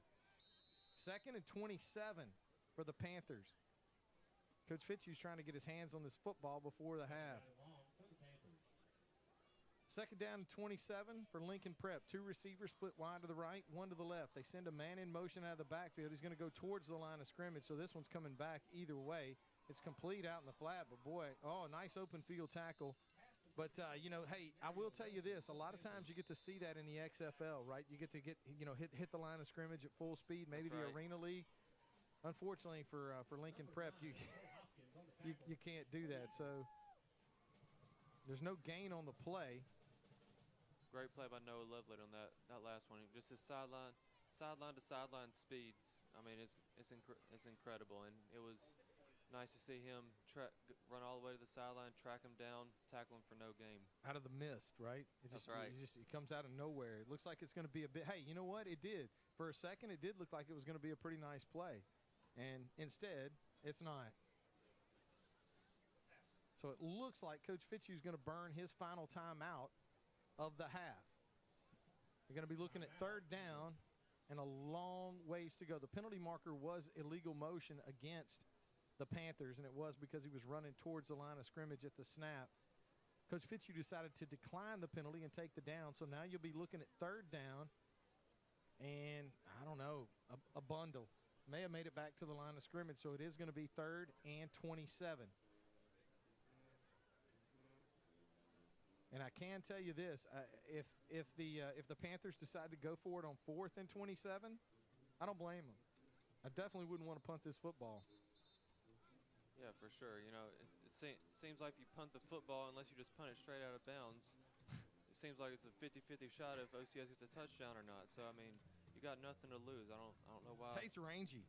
That's right. He'll find it, man. He'll get over there and he'll bait you into punting left when he's ready, But it is going to be 3rd down and 27 for the Panthers. Trying to keep this drive alive and trying to keep the Eagles off the field here in the 2nd quarter. Burton in the shotgun, and before the snap, we got another penalty. In all likelihood, it's probably going to be illegal procedure. It is against the Panthers, and they'll back them up 5 yards. Well, I don't need the help here because I can add 27 and 5. So we're going to be looking at 3rd down and 32 for Lincoln Prep, and they are going in the wrong direction. 2 minutes and 43 seconds left to play here in the 2nd quarter. Ouachita Christian 21, Lincoln Prep 6. Burton in the shotgun with a couple of running backs with him. Sends a man in motion out of the backfield. Looks to throw, puts some air into this one. And it's going to be intercepted. It's Aiden Eldridge. Aiden Eldridge is going to come down with that one. His 2nd pick. 2nd interception of the night. Look at you, man. You're all over it. You don't even have notes over there either. You're just remembering that. You know, Daniel's over there with notes. He's keeping checks marks and all that, and here you are just winging it. But it is going to be the 2nd pick of the night for Eldridge, and he comes up with a nice high-point interception. And the Eagles now, they are going to have plenty of time. Coach Fitzhugh does do a nice job of managing the clock that time as the Eagles are now looking at 2 minutes and 33 seconds. Now, if I'm not mistaken, Coach Fitzhugh burned all 3 of his timeouts as well. So the Eagles are going to have to get on their horse here. But 2:33, more than an adequate amount of time to try and put points on the board. And when you've got a weapon like Gavin Polk, you might put it through the uprights. Good snap from center. Vadreen's going to roll out, looks to throw, and he does. He's got Dugan, but that's going to be a pretty minimal gain, but we've got another penalty marker on the play. Gain of 3 yards. But we'll have to wait and see. A lot of laundry being thrown all over the field in tonight's contest so far. We got an ineligible receiver downfield, and that's going to cost the Eagles 10 yards. Yep, I think what happened was we had a tight end in the line of scrimmage, and if you have a tight end on the line of scrimmage, then nobody outside of that tight end can be on the football. So one of our receivers was actually on the football, which made our tight end ineligible, and that just happened to be the guy to catch the ball. So it's a penalty of 5, not 10. First down and 15 for the Eagles. They back it up to the Eagle 15-yard line. Good snap from center. Vadrine looks to throw. Puts some air under. He's got a receiver out here, and that's Turpin. He hauls it in. A nice throw that time and a nice catch as Turpin worked his way back to the ball.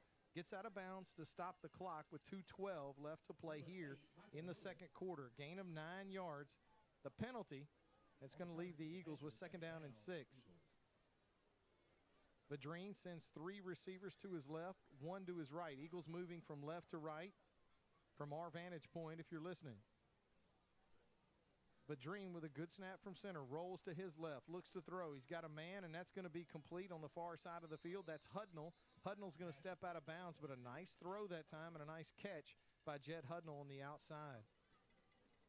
It was a great route by Jet. You know, he was running full speed, and he just has the ability to shut it down, create separation, and pick up a little extra yards down the sideline. First down and 10 for the Eagles. Ball at their own 37-yard line. A gain of 12 yards and enough for a community pharmacy first down. Vadrine calls for the ball. Sets his feet. Now he's going to have to adjust. Sets him again. Throws, and that one's going to be incomplete. Looked like he was looking for Turpin across the middle of the field. Threw into a tight window there. And actually, you know, you want to tip your hat sometimes to good defense, whether it's Eagle defense or not. And the Panthers with a good job of coverage down the field as they had Turpin wrapped up. It's incomplete. It's going to bring up second down and 10. That's right. It was a great play by number 8, Michael Lewis, and you know he was all over Patrick, and he undercut it, made a great play for a pass breakup. Vadrine in the shotgun turns, gives this one to White. Zach's got some running room. He's across the 40 now. He's across the 45 before he's dropped at the 50-yard line, and oh my goodness, boy, that is not what you need right there. As we got a little extracurricular activity here on the Eagle sideline. Yep, for sure. It looks like Tate Hamby was trying to block, you know, as hard as he could, and I guess he ended up blocking so good it went out of bounds, and the guy wasn't too happy about it and gave Tate and punched Tate right upside the head. So it'll be interesting to see. The officials are meeting right here, and you know, when you throw a punch like that to the face, sometimes that can actually get you tossed out of a football game, and I think that's exactly what they're discussing right now is the severity. It is a personal foul against the Eagles. Personal foul against the Panthers. They offset, and as a result, he is going to be ejected. And that's the second time in a couple of weeks. Had something similar happen up at Harding Academy. Had offsetting personal fouls that resulted in an ejection. Yeah, and that's exactly what you'll see here. That's right. And you know, you hate to tell a player to let off of a block. You know, he had a great block, but you know, you just have to have the awareness about you to know if I'm out of bounds, you know, I gotta let him go. And you know, he kind of took him out of bounds, didn't stop blocking him, and that's what got him the flag. So Tate picks up a personal foul. So do the Panthers. And instead, that's going to result in the ejection. And I will say, I'm not really sure, Tristan, who exactly it was that got ejected. I want to say it was number 1, and that's their real good receiver, and it's also the guy that's been following Tate all game. So there's a new corner on Tate, so we'll see, take advantage of that. But Vadrine looks to throw. Again, completes one on the far sideline to Hudnall. Hudnall makes one man miss, tries to get out of bounds, but they're going to keep the clock rolling here. Again, a nice route that time on the far side by Hudnall. Gain of 13 yards and enough for another community pharmacy first down. 1 minute, 36 seconds left to play here in the first half. Vadrine in the shotgun, ball at the Eagle 36. Luke looks to throw, puts some air into this one. Got a receiver downfield. It's going to be, in and out of the hands of Tate Hamby. I'll tell you what, as a wide receiver, I never played the position. You did. I didn't see you drop many, but I saw you drop a few, man. Do you feel like just going to hide your head somewhere, anywhere when you have one like that? Or do you just can't wait to run the next play? Oh, I mean, you got all kind of emotions going through your head. You know, dropping a pass, I mean, it's probably the worst. To me, it was the worst feeling in football. I'm sure other positions might say something else, but I mean, it's more just the feeling that you let your team down. But I mean, you know, I'm sure with Tate, you know, he's ready to get back out there and make the next play. Absolutely. 2nd down and 10 for the Eagles. Vadrine in the shotgun. Play action. He's going to roll.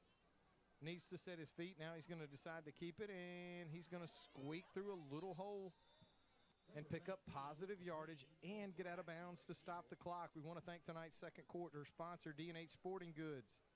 2 locations in Bastrop and Sterlington to serve you. Stop by D&H Sporting Goods for all your Ouachita Christian Eagle gear.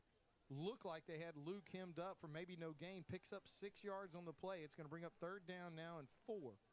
They put this football at the Lincoln Prep 32-yard line. Vadrine in the shotgun with 2 receivers to his left. 1 to his right is Hamby. Zach White joins him in the shotgun. Little high snap. Fakes that one to Zach. He's got some running room. Luke's going to keep his feet under him, and he's going to have more than enough for a community pharmacy 1st down, and the Eagles are going to set up shop 1st down and 10 inside the Washam Agency red zone at the Lincoln Prep 19. Gain of 13 yards on the play. 1st and goal at the Panther 19. Vadrine again in the shotgun. High snap's going to give this one to Leonard. Leonard's got a burst. I'll tell you what, Tristan, Macon Leonard is such a style change from going from Zach to Macon, as he just has an explosive, you know, 1st or 2nd step as he gets some pop in that one. Again, the Eagles were looking to go, and unfortunately, it looks like we're going to have a penalty marker on the play. And it's going to be offsides against the Panthers. So they're going to be penalized 5 yards. And, boy, I tell you what, it's a big penalty, too. It's 2nd and 1. Now you're going to be looking at 1st and goal as they put this football at the Panther 5-yard line. 33 seconds left to play here in the 2nd quarter. 1st and goal at the 5 for the Eagles. Vadrine in the shotgun. High snap from center. Gets this one to Leonard, and Leonard is down at the 1. going to be down at the 1-yard line. Clock running, though, now. We're at 20 seconds. 18, 17. Vadrine in the shotgun. Eagles trying to close out the half. Snap is going to – Leonard takes it in for the touchdown. Great job that time by Luke Vadrine as he had to handle that one. That snap was not only high, but it was a little inside. He goes over to get it. A little bit of baseball skill there to get his hands on it, get it wrangled in, and hands it to Leonard. And Leonard takes care of the rest from about 3 yards out to put the Eagles ahead of Lincoln Prep now, 27-6. Polk on to attempt the extra point. Turpin will hold. Good snap. And that one's going to go through the uprights. Same guy, though. That's been a couple that have almost – that guy's really close. You figure maybe you take a chance at chipping him a little bit. But the uprights, either way, Gavin puts that one right between the pipes and is going to add to the Eagle lead now, 28-6 with 10 seconds left to play here in the half.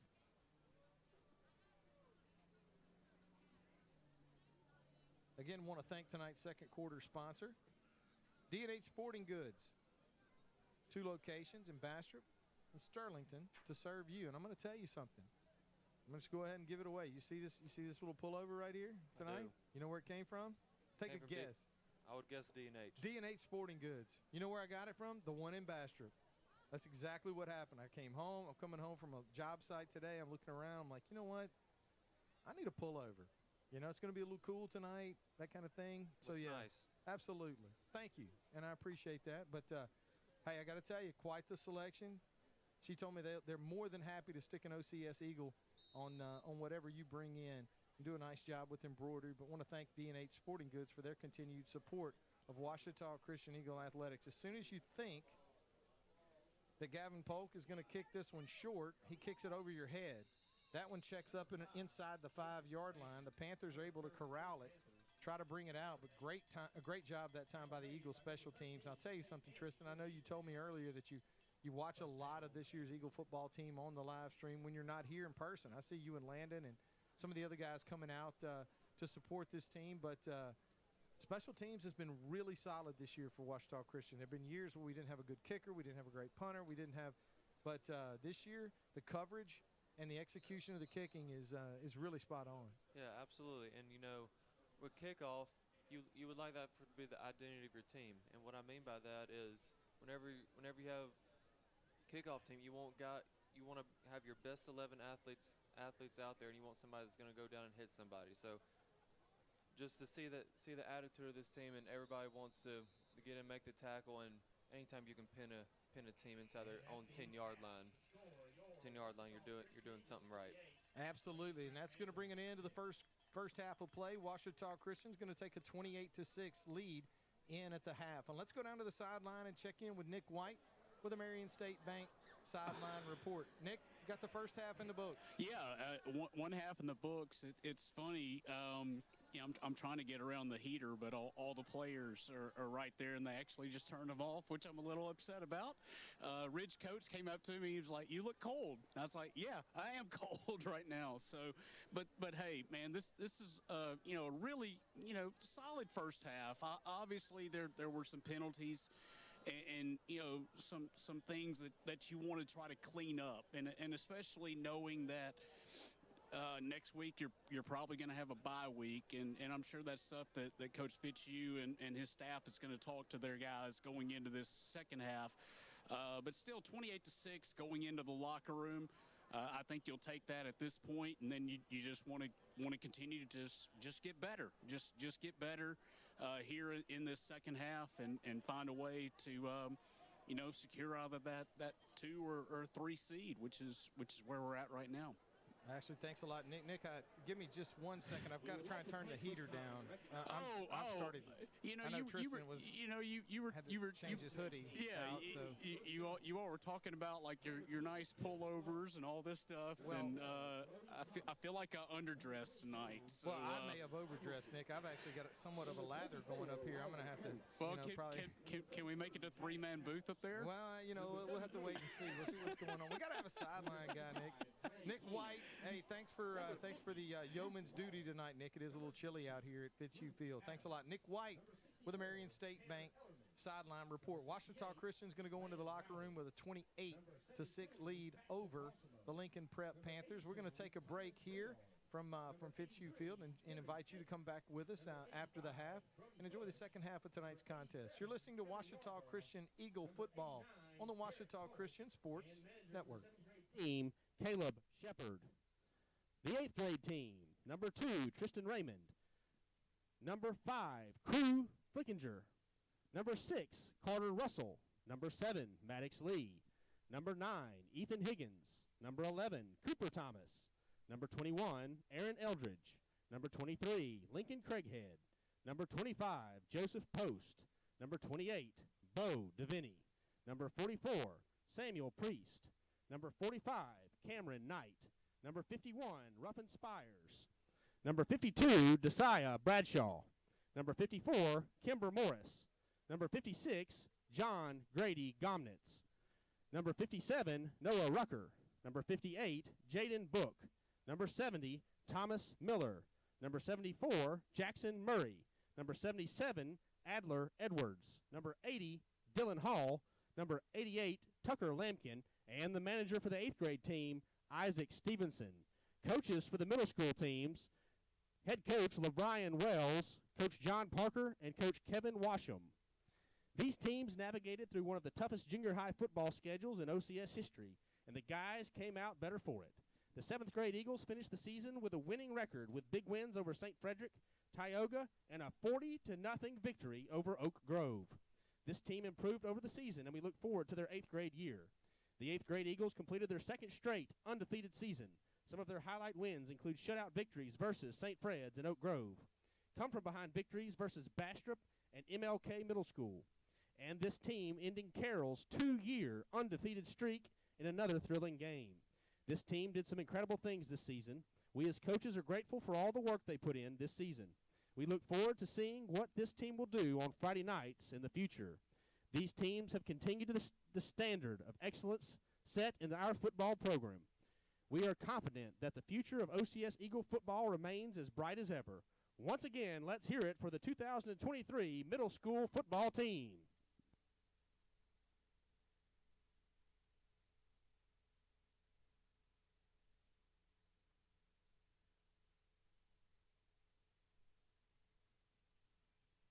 At 3B Outdoor Equipment, we pride ourselves on our service, and now we've added another location in West Monroe, located 1 mile south of I-20 on Well Road. Our new location offers the same level of customer service you've come to expect at our Monroe store, and is stocked with additional brands like Toro and Skag. 3B Outdoor Equipment, the equipment you need and the service you deserve. Hey sports fans, this is Ashton Smith with Shelter Insurance. We are a local agency that specializes in providing the best coverages and service for our clients. We offer all your insurance needs such as auto, home, life, and commercial. We would love the opportunity to earn your business. Please call us at 318-343-3582. You can find us at Facebook or at 205 Old Bastrop Road in Monroe. We are your shield. We are your shelter. If your car or truck is broken down, or you locked your keys in your vehicle, or you just need a flat fix, call Bears Towing and Recovery at 388-3021. In fact, why not just save the number in your cell phone? That's 388-3021. Bears Towing is on call 24 hours a day and 7 days a week. They understand that an emergency doesn't happen at convenient times. Bears Towing, 388-3021. Bears Towing is a proud sponsor of OCS football. Dreyer Contracting has been walked on and driven on all over town for 5 decades. Dreyer Contracting has been serving our community for over 50 years. That's a lot of asphalt, surface treatments, hot mix, parking lots, driveways, asphalt maintenance, dozer work, and crushed stone. You can walk and drive on us with confidence. Call 281-2242. Dreyer Contracting in Bastrop. Everyone likes to be on the winning team, but there are always many obstacles in the way. Join us at Forsyth Church of Christ, where we celebrate overcoming the hurdles and struggles of life together. We are a community of faith, supporting each other's victories. Come as you are, and let's tackle life's challenges together. Join us at Forsyth Church of Christ this Sunday at 10 a.m. Visit facoc.org for more information. Go Eagles! Forsyth Family Medical Clinic with Angela Hamby. Here's what patients have to say. Angela is an excellent healthcare provider. She has knowledge, compassion, and integrity. As a single parent, it's nice to have a medical clinic that makes you feel welcome. Most clinics are just another visit to them. Forsyth Family Medical treats you like family. Make Forsyth Family Medical Clinic with Angela Hamby your home for family health care. 5000 Forsyth Bypass in Monroe. There's no better time to get rid of those glasses or contacts. Now with the latest in LASIK, all laser eye LASIK, safe and ultra precise. Call for a free evaluation. 318-32-LASER, 318-32-LASER. Make the high, humble decision for your LASIK care and clear vision. Are you tired of pushing through the pain? Do you struggle day in and day out with simple tasks? Are you ready for change? If so, call Louisiana Pain Care. At Louisiana Pain Care, our doctors are board certified and fellowship trained to target the source of your pain and help you manage it. Visit lapaincare.com for more information and to schedule your appointment. Louisiana Pain Care, your spine care experts. Hi, I'm Dustin Balance with Ludwig Marine here on Darbone Lake, 110 Old Highway 15 in Farmerville, Louisiana. We have all your needs to have a great day on the water. From bass fishing, we carry a full line of products and services. Come check out our impressive lineup of Ranger bass boats, pontoon boats, and aluminum boats as well. Give me a call today, 318-368-8922. Ludwig Marine would like to say go Eagles. Here's the deal. When you combine State Farm Home and Auto Insurance, you save an average of $889. State Farm agent Ron Bush is ready to help you combine home and auto and save with 2 locations to serve you in Bastrop and Sterlington. Call 318-388-4663 today. Like a good neighbor, State Farm is there. Average annual per household savings based on a 2019 national survey by State Farm of new policyholders who reported savings by switching to State Farm. Trinity Diamonds Direct, 201 Blanchard Street in West Monroe. Wholesale jewelry with integrity. They provide honest, professional experience while offering stunning diamonds and fine jewelry at or below wholesale prices. And we do custom pieces by appointment. Engagement rings, tennis bracelets, pearls, earrings, necklaces, gemstones, loose diamonds, and jewelry repairs. Trinity Diamonds Direct, 201 Blanchard Street in West Monroe. At Veros Creative, we're experts at websites for small businesses. From website creation to on-page photography and videography, we've got you covered. And with single-page sites starting at only $500 and multi-page sites starting at $1,500, we're a low-cost, high-reward option that will have you up and running in under 2 weeks. Visit us at Veros Creative today to get started. That's VEROS Creative.com. Veros Creative is a proud sponsor of OCS football. There comes a time in every dip's life when it's ready to leave the slow cooker, even buffalo chicken dip. So we put juicy chicken, buffalo sauce, and melty cheese in a portable crispy golden shell. Runaway dip, you're free now. Sonic $2.99 buffalo chicken dip bites.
And now back to the Farm Bureau broadcast booth.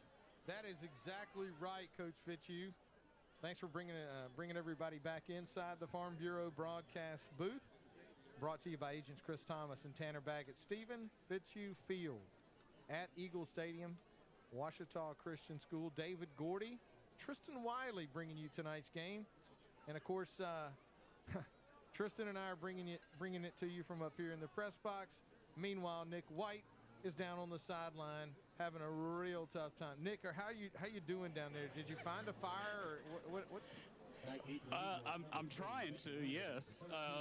I tell you what, the best part was the hand warmer there in the bathroom. That was fantastic. No, it's every person comes down here. I did not. Like, the temperatures have dropped like significantly, and even some of the coaches, they're like, hey, I need to go get another layer. It has gotten really cold really fast down here, so I am hoping for a really fast second half. Absolutely. Thanks a lot, Nick. Nick White with the Marion State Bank sideline report. Panthers won the coin toss tonight and elected to receive. Not that unusual a while back, but here recently more and more teams want to get their hands on the football to start the second half of play. They'll kick to the Eagles to get the second half underway. They're going to go with an onside kick. It's going to be fielded cleanly by the Eagles. A really nice job that time. That ball had a little bit of heat on it. It looks like from here maybe Dugan was the one to come up with that one as Drew's able to secure it, get down on the deck. It's going to be first down and 10 for Ouachita Christian. Great field position to start this drive as they'll spot this one at the Eagle 47-yard line where they get this one started.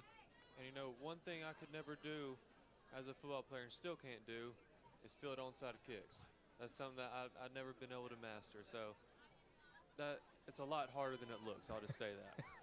Kudos to Drew Dugan. First down and 10 for the Eagles. A bunch set of wide receivers to the right, one to the left. They're going to run the toss.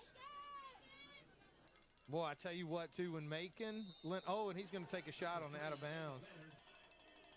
Number 5 decides to hit him, and you know that's one of those ones, Tristan, where he was clearly maybe 2 or 3 yards out of bounds when he took the shoulder. As it's getting, you know, I will say this, a little bit of chippiness out there on the field towards the end of the first half, and here's to start the second half. It's going to be a personal foul, and it's going to go against the Panthers. Big penalty there, going to cost them 15 yards. But I think one thing that you really like to see was the acceleration coming out of the turn that time as Macon Leonard came off the corner, found that seam, accelerated. Nice job of running the football. Yeah, for sure. You know, that's kind of his forte, I think. You know, just him being the explosive athlete he is. And, you know, you got to be kind of an explosive athlete to wear the number 3 on OCS football. Oh, my gosh. Is that where we're at? Oh, my gosh. I didn't think about that, but I'll give you credit. Hey, you know what? Yeah, you want somebody to represent. It's your old number. I agree. Hamby looks to throw this one, and he does. And that is going to be complete. It's like a nice throw that time. Boyan picks that one up. I tell you, it was one of those ones that the defensive back turned around. That could have been a real problem, but it slips right by him. A gain of 11 yards and enough for a community pharmacy first down. And it is going to put the Eagles inside the Washam Agency red zone. First down and 10. We got a little fireworks show also. Yeah, looks like somebody's got something going on. It's a little unusual this time of year, but hey, great fireworks show over there nonetheless. Maybe some fireworks here at Eagle Stadium in a minute. Vadrine gets a good snap from center. Rolls, looking for somebody. He's got a man that's caught. And a nice job that time by Turpin as he pulls that one in right on the sideline. A well-thrown football, and Turpin with a nice catch as he goes out of bounds. And it's going to be a game. We're going to have to wait and see. Looks like 8 on the play, so it's going to bring up second down and 2 for the Eagles inside the Washam Agency red zone at the Panther 8-yard line. 2 running backs in the backfield with Vadrine, Leonard, and Turner. Turns, fakes this one. Luke's got some running room. He takes it in for the touchdown, and the Eagles increase their lead now. 34-6. 10 minutes and 50 seconds left to play here in the third quarter.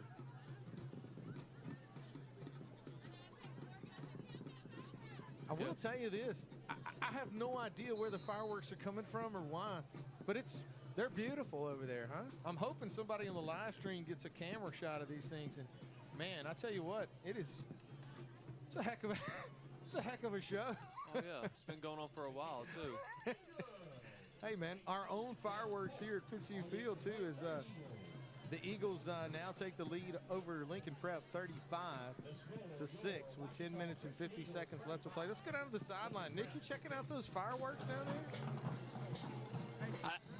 Again, I'm trying to get to where I can hear you guys better. But, yeah, the fireworks, I don't know where they're coming from, but it kind of scared me there at the beginning. And I don't know if it's for this Eagles 35-6 lead right now or what, but we got a lot of fireworks going on out here on the field. What a great run right there, and obviously some extracurriculars with the 15-yard penalty that was right down here beside me. And again, you can just feel the Eagles really just taking control of this football game, and we'll see as this thing progresses. Lincoln Prep, they seem pretty fired up coming out of the locker room. I was watching them warming up, and they seem to have a little bit of confidence, but that might have been taken away right there with that drive. Absolutely. Thanks a lot. Nick White with the Marion State Bank sideline report. As the Eagles set up again with this scrum package. Maybe try a little onside here. Gavin tees it up at the 40-yard line. It's going to be a low kick. And Tate, I'm not sure. Looks like Tate Hamby may have fallen on that football. Looked like number 13, and it is. Tate gets it, and the Eagles are going to have the football here.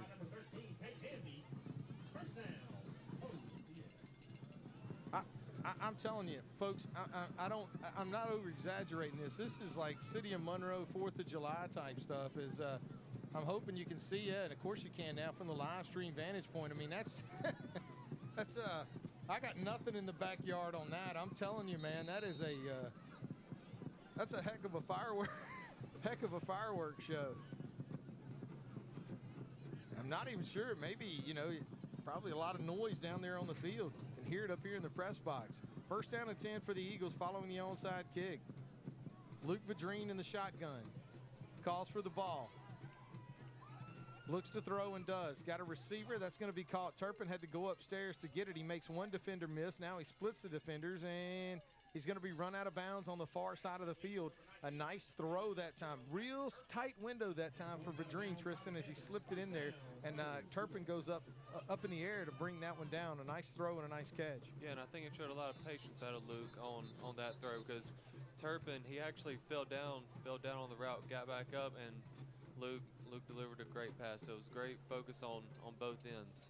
A gain of 23 yards on the play and enough for another community pharmacy first down. It's going to be first down and 10 for the Eagles at the Panther 25-yard line. 10 minutes left to play here in the third quarter. Ouachita Christian 35, Lincoln Prep 6. The Dream with two running backs with him in the backfield. Turner and Leonard. Two receivers right, one left. Looks to throw. He's got a man. That's Tate Hamby.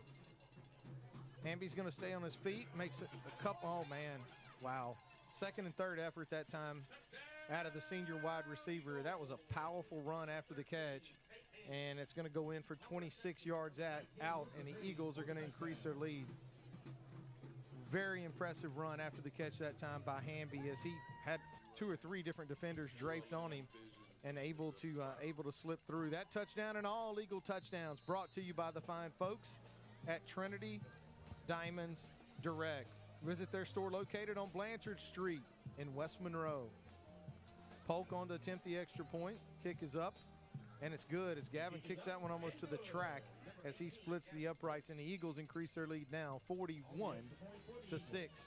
with 9 minutes and 45 seconds left to play here in the third quarter The Eagles beginning to pull away. And let's go down to the sideline and check in with Nick White and a Marion State Bank sideline report. Nick, how you doing down there? Hey, doing good. I found out where the fireworks were coming from, and that's from ULM is having a fundraiser just right down the road at the artist formerly known as CenturyLink / Lumen Technologies, now the Clark Williams Center. And so that's where the fireworks were coming from. That was quite a show, and then quite a show on the field right there from, again, Ouachita Christian doing a nice job of driving down the field, putting another 7 on the board, and, just trying to, hopefully get to that, Daniel talks about the 42-point margin, and now that's the rule. And quite honestly, I would be very okay with that. If we get this running clock going, that would be tremendous. Absolutely. Thanks a lot. Nick White with the Marion State Bank sideline report. Gavin tees this one up at the 40-yard line. Gets his leg into it. Boy, hammers that one. A cold night to be able to get that kind of pop out of it is no small feat. It'll travel into the end zone. And the Panthers will take over now, first down and 10 at their own 20-yard line.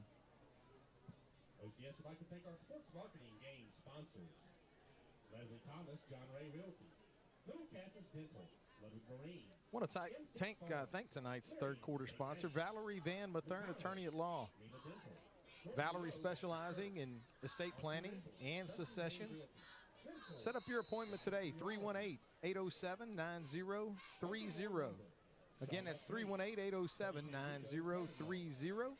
To schedule your appointment today. Want to thank the fine folks at Valerie Van Mathern, attorney at law, longtime supporters of Ouachita Christian Eagle football. First down and 10 for the Panthers. Trying to get something going against a real stingy Eagle defense tonight. Gain of 2 yards on the play. As quarterback Lamarion Burton follows his blockers up into the middle of the line and picks up a tough 2 yards. Going to bring up second down now and 8 with the ball at the Panther 22-yard line. Yeah, it's good to see with some of the OCS backups actually coming in that the Eagles are still able to stop the run just as they have the entire game. Few fresh faces in for the Eagle defense. Panthers 2nd and 8. They keep this one on the ground. Nice running room outside for number 8, Michael Lewis. Lewis does a good job of getting outside and then getting north and south. It's going to be a nice gain on the play. And actually, I said number 8. That's actually number 6 for the Panthers, Datavian Wright. Gain of 10 yards on the play, and that's enough for a Panther first down. Couple of explosive football players for Lincoln Prep tonight, Tristan. Again, Scenario Wilson ejected from tonight's game. Unsportsmanlike conduct penalty as he took a swipe at one of the Eagle football players. Wilson was having himself a pretty decent evening, and again, you see quarterback Lamarion Burton and Datavian Wright on that run. Some guys with some ability, no doubt. Yeah, for sure.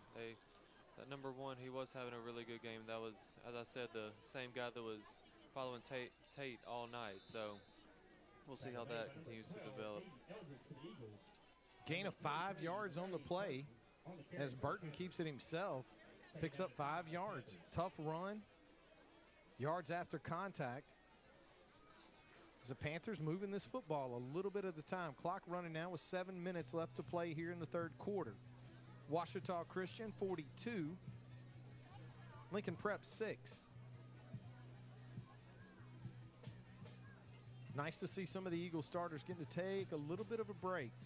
Probably going to have an opportunity to take a break for about a week here if the Eagles able to secure the bye.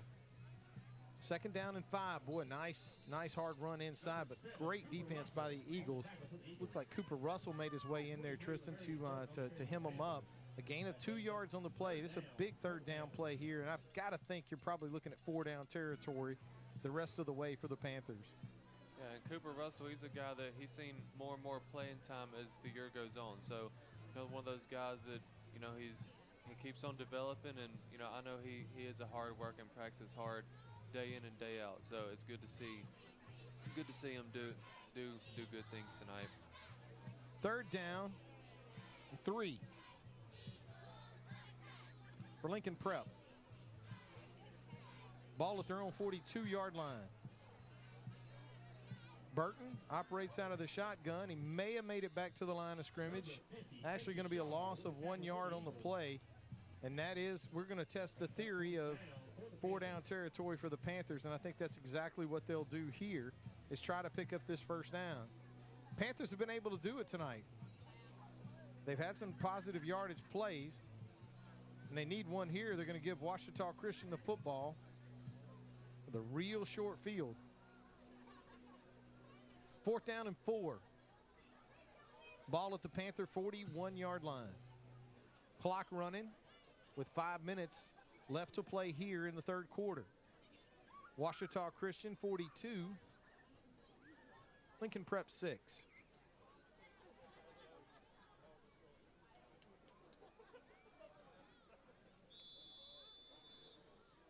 And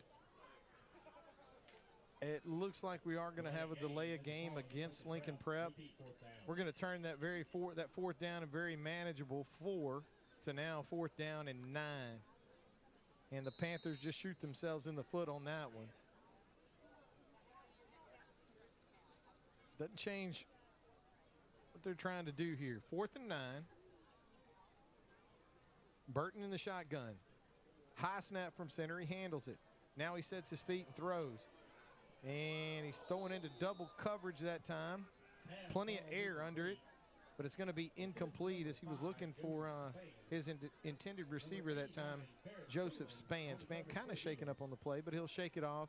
The Eagles will take over on downs, and out comes the Eagle offense. Beginning to look like, well, I would say the bulk of the starters still in for the Eagles on offense. Tristan, it may be just that. They may be trying to put the points on the board that are going to be needed to roll this clock. Yeah, that's right. You know, I think it looks like the entire offensive line is still in, but we've replaced most of the skill positions besides Luke Vadrine. So I think you might see a lot of running this drive, maybe just pounding in the end zone. Big week last week out of Turner. And that's exactly where they go here, is with Jude Turner. Turner with a nice run that time to move the chain or get close to a 1st down. Gain of 6 yards on the play. I thought he had a little more than that, but now we've got a Panther shaking up on the play. I don't know, Tristan, if you had a chance to watch last week's game. One of the real bright spots that I saw was when this young Eagle offense came in late during the Grant game. I will say Turner ended the night with 2 touchdowns himself, 2 really explosive runs. Did a nice job of running the football for the Eagles late in that contest. Yeah, he did. You know, he's one of the better freshmen that comes through. You know, he's a really impressive athlete, and just so happens he plays a position where we have some really good players ahead of him. So I have no doubt that he's going to be really good in the future. But it's fun to see him come out here and just come out here and do his thing week in and week out whenever he gets a chance to do it. Bide your time, right? That's right. Bide your time, learn a little bit here and there, and yeah, the future definitely looks pretty bright for Jude Turner. Eagles back out onto the field. Good to see the player from Lincoln Prep out off the field under his own power. It's going to be a gain of 6 on the last play. So now you're looking at 2nd and 4. Vadrine will line up in the shotgun. 2 receivers to his right, 2 to his left. Going to send Turner in motion back into the backfield. Turns, going to give this one right up the middle. That's number 34, Eli Gray. Gray with a nice, tough run as he's going to pick up more than enough for a community pharmacy 1st down. Gain of 6 yards on the play as the Eagles move the chains with 3 minutes and 16 seconds left to play here in the 3rd quarter. Ouachita Christian 42, Lincoln Prep 6. Cold night here in Eagle Stadium. Eagles in no hurry to get this play off as they're content to let the play clock wind down as well. Vadrine operates out of the shotgun with 2 running backs with him in the backfield. An offset I backfield. 2 receivers to his right, 1 to his left. Good snap from center. Keeps this one on the ground with Turner. Turner with a nice tough run right off tackle. Going to be upended, but not before he picks up good yardage. Actually a gain of 6 yards on the play again. Very manageable 2nd down and 4. With that carry, the Eagles enter the Washam Agency red zone. 2nd down and 4 at the Panther 22-yard line. Clock running with 2 minutes left to play here in the 3rd quarter. Vadrine in the shotgun. I backfield beside him in the gun. Waited a little too long to read that one as the mesh point was delayed enough to where, it looked like you could have tackled either one, the quarterback or the running back with the ball. Got to make that decision a little bit quicker. And it looks like he may have made it back to the original line of scrimmage, where now you're going to be looking at 3rd down and 4. Vadrine in the shotgun. Turner joins him in the gun. 1 receiver to his right, 3 to his left. Good snap from center. Give this one to Turner. Turner's got some running room. He's inside the 5. And fumble. He's going to be close. It looks like he may have recovered it himself. And no, we don't have a ruling yet, but it is. He lost the football, and the Panthers recovered. Turner with a really nice run that time, was able to break a couple of tackles, get north and south, but unfortunately he loses a handle on it down around the goal line, and the Panthers recover. But boy, this is not an enviable spot for the Panthers. I know that Donnie is several times tonight recorded negative yardage, and this is not a place you want to be with the footballs. They're going to put this thing, it looked like originally maybe right at the 1-yard line. Waiting on a ball right now to be brought in to get this game going. And it looks like they're going to put this one right at, woo. I would say if you move it anymore, it's a touchdown or a safety. I mean, there's got to be not a whole lot of space in between the cone of that ball and the goal line. 1st down and goal from the half-a-yard line. Panthers are going to go under center. Going to try to get a push here on the sneak, but I don't think the Eagles are going to have any of it. He may have made it back to the line of scrimmage, but Donnie's going to say no gain, depending on how they pull this one out. Number 23, Lamarian Burton on the carry. Burton keeps it himself, tries to get a little bit of a push, but boy, it doesn't look like anything happened with that spot. So it's going to be 2nd down and 10 from the half-yard line. Clock running now with 26 seconds left to play in the 3rd quarter. Eagles turn it over just shy of the Panther goal line. Turner will get credited with a fumble. The Panthers are, I got a feeling right now, Tristan, they are completely content to let the 3rd quarter come to an end, and that is exactly what they'll do. Yeah, that's right. I mean, they have built up a little bit of momentum after that fumble, and, you had to see a fumble in that situation after it was a pretty good run, but that's, he was carrying defenders with him, wanting a touchdown, and that's whenever most fumbles happen. You're trying to fight for extra yards, and those defenders are coming in and ripping at the football. That's just when the most turnovers are going to happen. So it's a shame, but it's good for it to happen now than to win. It's a close game. So hopefully it's a chance for him to learn from it and just get better from it.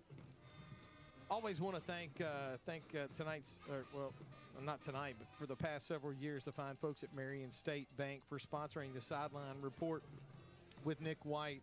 Marion State Bank proudly supports Ouachita Christian Eagle Athletics. Remember to bank local with Marion State Bank. Community banking is not just what we do, it's who we are. And again, Marion State Bank, a longtime supporter of Ouachita Christian Eagle football and Ouachita Christian Eagle Athletics. Speaking of the Marion State Bank, let's go down to the sideline and check in with Nick White. Nicholas, how are you?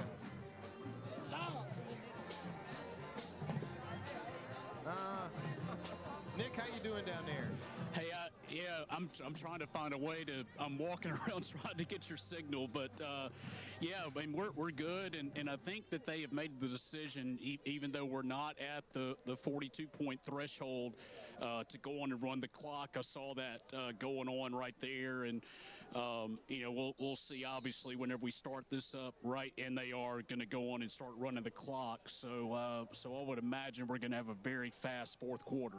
All right, thanks a lot. Nick White with the Marion State Bank sideline report, and it looks like the majority of the Eagle defensive front just jumped off sides.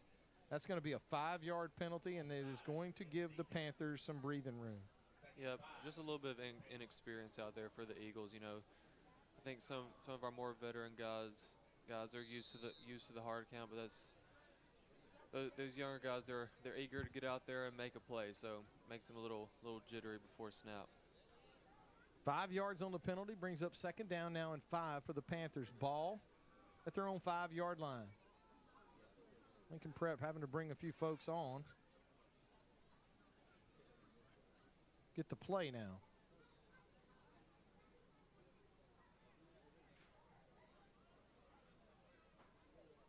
Panthers in no hurry to get this one off. Second and 5.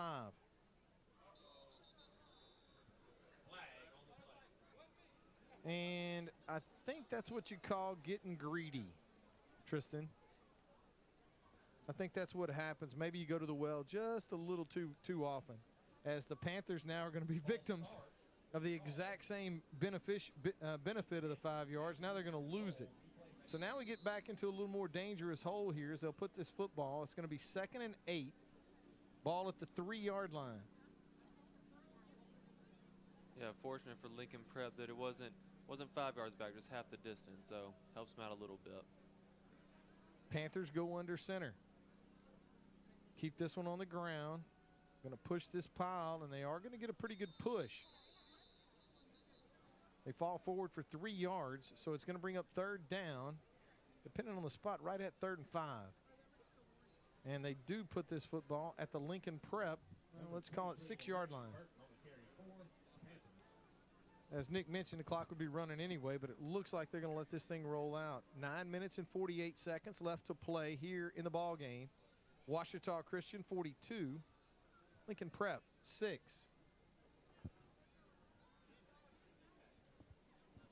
And the Panthers are in absolutely no hurry to do anything with this one. Third down and 5 from their own 6-yard line.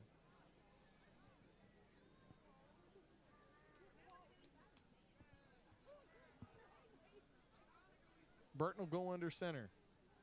Turns, hands this one to his up back. His up back's going to be met in the hole, and he's going to lose yardage. He's going to lose a bunch of it. Well, I say a bunch. He's going to lose one, but when you're on the 3, you don't have a whole lot to give. So they'll back this one up. It's going to be a loss of 1 yard on the play, so it's going to bring up 4th down and 5 from the 5. Yeah, it's always a good sight to see whenever you see 3 or 4 Eagles with a tackle for loss on that. We had a lot of them get through the line and had made a great play. 4th down, and it looks like we're going to see a punt. And I don't think the Eagles are going to send anybody deep for this one. They're going to give the Panthers an opportunity. It'd probably be I don't even know if they'll come after it, honestly. But the Panthers are going to have to burn a timeout here and have a chance to go over to the sideline and take this one, think this one over. Clock's going to stop with 8 minutes and 20 seconds left to play in the football game, and the Eagles way out on top of Lincoln Prep now, 42-6. Tristan, I got to tell you, I'm kind of missing my guy right now, and he's probably listening, so I'm going to let you know. Daniel is kind of like, I don't know what he is. He's kind of our kind of our power rating savant, right? Yep. It looks to me like right now the Ouachita Christian Eagles, it's safe to say, are going to win this football game. So tonight ends the regular season. So what you're going to be looking at after tonight is, in all likelihood, the Eagles will probably receive a bye as we start the playoffs. Yep. The question is, where do the Eagles shake out, and where is that power rating seed going to be? 1, 2, 3?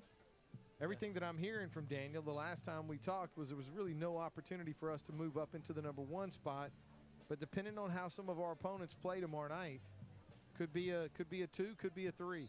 Yep, that's right. And I think you're right. I think Vermilion Catholic is going to lock up that number 1 spot. And, you know, just talking with Coach Fitzhugh, I think it was on Monday whenever I talked to him, and he was saying him and Vadrine kind of, what a punt that was. But what it turned out into was a safety. And, you know, hey, good for them. That's, you know, I guess that's what they wanted to do there. It was a free punt. Yeah, I guess so pin the Eagles back a little bit more on the kickoff or kick punt. I don't know what you call it after a safety, but back to the PowerPoints. I think, you know, obviously VC I think will not lock up the number 1 spot, and then Coach Vadrine does a lot of the math to figure out. Brother, does he? And I mean, a lot of people don't know that, you know, Drew Vadrine is, you know, an accountant by trade. So I mean, you like numbers? Yeah, Drew does. Oh yeah, he loves it, and he does a very good job at it. And in years past, I don't know if I've ever seen him be wrong about any of it. So he was saying that he thinks if all the games go how they're supposed to go, Southern Lab may just jump us to that number 2 spot, and we're number 3. So I think we'll definitely, I think we should either be 2 or 3. Most likely it's 3, Southern Lab at 2, and that would mean for an away semifinal, hoping that we get there. Absolutely. But hey, we never know, right? You never know how. Listen, I can tell you a couple of those games. One of them features Ouachita and Pineville. You're talking about 2, 4, and 7 teams going at it. Who's going to win that game? Mansfield and can't remember, Red River. You're talking about maybe a 4 and 7 versus a 3 and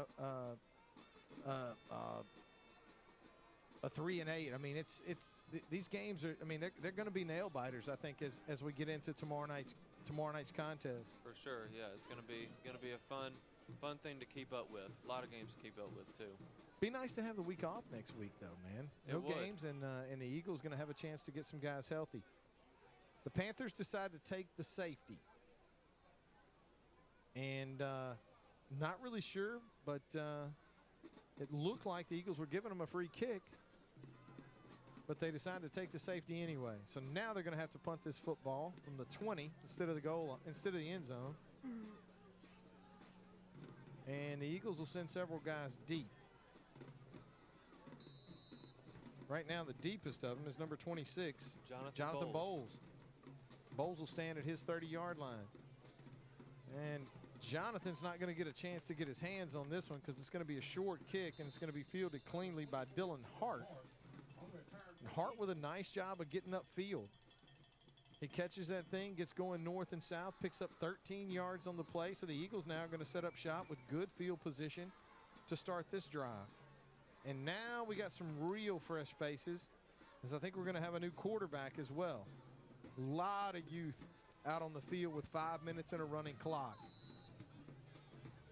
Yeah, but I think just about everybody new. I think the only starter I see is Micah Moser right there at right guard. So handling the quarterback duties for the Eagles is going to be number 23, Cole Voyan. Voyan in the shotgun, 2 receivers to his left, 2 to his right. Turns, keeps this one on the ground with Gray. Gray with a nice, tough run right up the middle of the field. He lost the football as well. Eagles able to recover that one. Well, I tell you, several fumbles tonight, which is not something you want to see as we get headed towards this part of the season. Gain of 11 yards on the play, a nice positive play. Eagles fortunately able to fall on it and maintain possession. Yeah, no, it's never something you want to see. On that one, I think whenever, as a running back, you're taught whenever you get in traffic, you need 2 hands on the football. And on that one, it looked like Eli just had one hand on the football, and it just got away from him. So, 2 hands on the football while you're fighting for extra yards. Gain of 11 on the play. Eagles give this one to Turner. Turner's explosive. He is going to cruise in for the touchdown. Great run. Man. Gain of 22 yards on the touchdown, and that touchdown brought to you by the fine folks at Trinity Diamonds Direct. A nice run that time by Turner. I tell you what, we've touched on it and talked about it a little bit, Tristan. I mean, boy, the future's bright for that young man. An explosive run. He got to he set the edge, stretched the defense, and when he felt that, felt them stretch, he went ahead, popped it up inside, planted that outside leg, and took it in for a nice touchdown run of 22 yards, and the Eagles increase their lead now 50-6. Yeah, and I think it's always good to see that even when the backups get in, you still open holes and lanes for the running back. I don't even know if he was touched. It was about 10 yards down the field. So it's good to see these younger guys get in because they practice every day just like the starters do. They just don't. They might not get the recognition week in and week out that the starters do, but they're really excited to get out here and show their abilities whenever we get up on an opponent like this. So it's good to see them out here executing well. I think that's something too. It's worth complimenting Coach Fitzhugh and his staff on. They do a good job. At least it's been in my experience that they do a good job at getting these guys these opportunities. When Steven sees or Coach Fitzhugh sees the game kind of slipping away and he has no problems with putting some of these young guys in and giving them an opportunity. And I don't know if you started as a freshman or whatever, but I mean, hey, I didn't. And we got up on somebody and we got a chance to play in our first varsity football game as a freshman. You want to talk about excited? Holy man, that's great. Yeah, it's something that maybe I didn't get to experience as much at OCS, but I'm experiencing it now at ULM. So yeah, I know their shoes, and whenever you do get that opportunity to get into a game, I mean, you're going all out, running everywhere, and I mean, just excited to be out there because you practice day in and day out, and you want to be getting these games under the lights in front of all these people. So it's just an exciting time for all those guys whenever. Speaking of trying to get the guys in, we got a few guys trying to find their way out onto the field for kickoff, and we're still waiting. Eventually, I think we'll get 11 on the field. A lot of fresh faces out there as we're still trying to get our kickoff team set up. I think we do. I think we have it.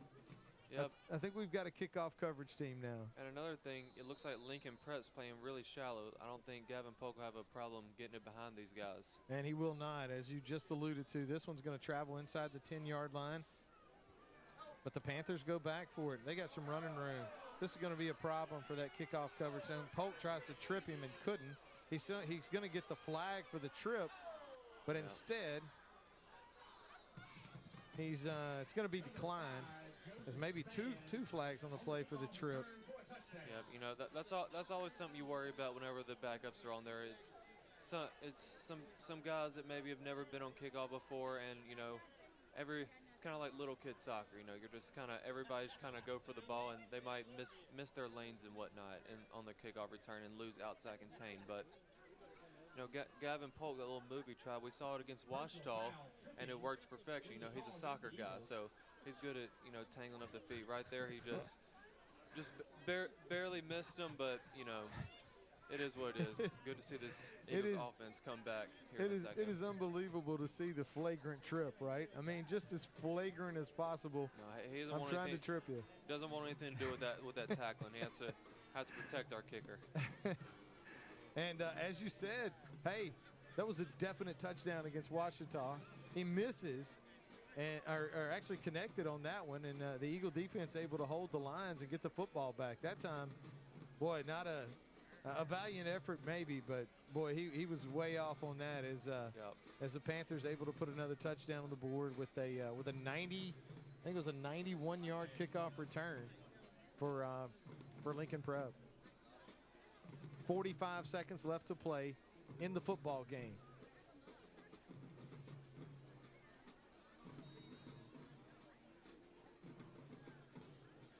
I think he's actually having an opportunity to speak with special teams coach Sonny Vadrine right now. Maybe try to work on the effectiveness of the takedown.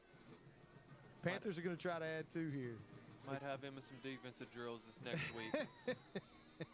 Might have an opportunity to look at working on some tackling. Because I know whenever I was here, Samuel Harrell, he would do tackling drills with us during practice and pregame. So it's something, I don't know if Gavin does that or not. We went away with it, but I think we might see it come back this week of practice after what just happened. Well, the Panthers are going to put 2 points on the board.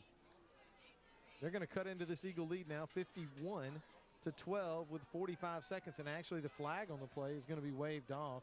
So it is going to now be officially 51 after they put these points on the board. It's going to be 51-14. I have a feeling these 45 seconds are going to come off real quick. Number 26, Jonathan Bowles, back deep. Let's go down to the sideline and check in with Nick White, the Marion State Bank sideline report. Nick, I've never seen a totally planned out trip actually not work out any better than that. I'm sorry, I'm having trouble hearing you, so I'm trying my best. Did you talk about like the trip? Yeah. I think we all kind of chuckled down here. I want to say, was it the Mansfield game that something Ouachita. similar like that happened? So yeah, I mean, you know, hey, you got to make a business decision, right? I guess that's the way we look. We kind of me and Saul kind of chuckled about that down here along with Coach Harper a little bit. But look, you know, a solid win tonight for these Eagles, and you know now it's about getting momentum and you know trying to figure out scoreboard watch, right? That's right. what we're all trying to figure out. And again, I'm having a hard time hearing you guys, so I'm just going to send it back to y'all at this point. I'm trying to get to where I can get the right signal for you guys. All right, thanks a lot, Nick. Nick White with the Marion State Bank sideline report. And the kicker for Lincoln Prep gets his leg into that one. Now, granted, he was kicking from Eagle territory at the 45, but nonetheless able to get it to the end zone. Yep, touchback's a touchback. I don't think we're going to see this Eagle offense on the field. 20 seconds left to play in the football game, and Coach Fitzhugh's bringing his guys off the field. That is going to do it. As the Ouachita Christian Eagles are going to end the 2023 regular season here at home. We're going to do it in big fashion with a win over the Lincoln Prep Panthers. And I got to tell you, I think tonight's win is going to clinch the district championship for the Ouachita Christian Eagles. Tristan, when I was here, and I think probably with your time here at Ouachita Christian as well, not as much emphasis placed on the district championship, but still something that you take a lot of pride in at winning your district and doing what you need to do that. Yeah, absolutely. You know, with it being so many teams from around here, and I mean, we know a lot of guys, maybe not so much Lincoln Prep, but we know a lot of guys in our district. And just you know, a little bragging rights between friends always means a lot. But, you know, whenever someone wins a district, it usually goes good for your playoff run, you know. So if you can't win the district, might not go so far to state. So first thing you need to do, focus on district now, focus on each and every game going through these playoffs. Absolutely. Well, Tristan, I want to tell you, man, listen, you know, being a college football player, being a student athlete, you know, taking some time, it's great to reconnect with you. I know you had a really, I guess, heralded career here at Ouachita Christian, and I know that, you know, going up to the Air Force Academy and trying that out, getting a feel for what it's like to be up there, and then having a chance to come home and now be able to compete and play football at Louisiana Monroe. I know that means a lot to you, but, hey, it's great for us too, man, and we love seeing you here on the campus. I know we see you, we see Hunter, we see Landon, we see a lot of guys that are still hanging out here, and it means a lot to the folks here to see you guys taking the time to come out here and try to you know, just try to stay connected to a program that means a lot to a lot of us. And what's even more important is it's great for us to see that it probably means a lot to you guys too. Absolutely, yeah. I mean, we love coming back. We love seeing that football program. I mean, it seems like it never falls off, right? I mean, since whenever you won it back in '85, and you know we're still competing at that high level. So, you know, it's always fun to come back. I love being back. I know everybody that's came through here loves coming back and watching OCS go at it. So it's been a good time. Well, I got to tell you, man, great to have you up here in the booth with us tonight, and wish Daniel a safe trip home. And before we depart, we got to go down to the sideline and check in with Nick White and a Marion State Bank sideline report. Yeah, I'm coming up there to get warm. That's where I'm coming and heading to my truck. No, what again? Another back-to-back 50 burgers is what we call it. So a great job by the Eagles tonight, and great to see. We didn't talk about it a lot. In the first half, we had David, we had Zach White back in the football game. Where he got hurt against Harding Academy. You had Jet Hudnall back out there as well. So it was good to see those guys. You had a record set tonight with Noah Lovelady and the all-time careers tackle and now career tackling record. And now you got some more time to get healthy. You're most likely going to have a bye. And now it's a matter of, 1, 2, or 3. Where will the Eagles fall? And or I guess fall, probably a bad way to put that. Where will they land, I guess, is a better way to put that, no pun intended. But we'll see. And, obviously a week off. And here's what I'm going to do. Before the second round of the playoffs, I'm going to go get more layers, and I'm going to be well more prepared than I am tonight because every person down here, including Tate Hamby, said, Nick, you look cold, and I am cold. And so I'm heading to the truck, and we're going to get warm and get ready for these playoffs. But Tristan, man, really proud of you. I heard David a little bit. Again, I'm having some audio issues trying to hear you guys, but great to see our guys stay at home, and glad to have you back here at ULM. And we're all just really, really proud of you and Landon and just all of our Eagles. Just keep doing what you're doing. And just really cool to have you up here tonight filling in for Daniel. Absolutely. Thanks a lot. Nick White with the Marion State Bank sideline report. I will officially tell you, Nick, yes, please come get warm. All right. So I thanked Nick for being down there in the cold. He did yeoman's work. I thank Tristan for coming up here and doing what Tristan does. Of course, I got to thank Donnie Haley because none of this happens without Donnie and the numbers. I can tell you that. You got to see that, right? You got to see what he does? I did. He's like a machine over there, like a human calculator. Nobody That's even right. really, it's amazing what happens. And then I can tell you right now, none of us get on the air tonight, and I mean this. This thing does not happen without the talented fingers of Miller Sims. Daniel says, I got to go out of town. I need somebody to help me. I don't know what I'm going to do. I got to find the guy. Whenever he starts talking to Miller, he goes, I got him. I got the guy. He's going to do a great job for you tonight. Well, you know what I was? Iffy at best, okay? It's 50-50 that we're going to even get this thing on the air tonight. So what you and I do is we show up, and you know what Miller is? He's as cool as the backside of the pillow. This dude's just like, okay. So you know what? He did a great job tonight, and I want to tell Miller thanks, man. And if you guys had a chance to tune in tonight, I can promise you this. We ain't getting nothing done without Miller over there helping us out tonight. So we want to thank Miller, and we want to wish Daniel a real safe trip home tonight.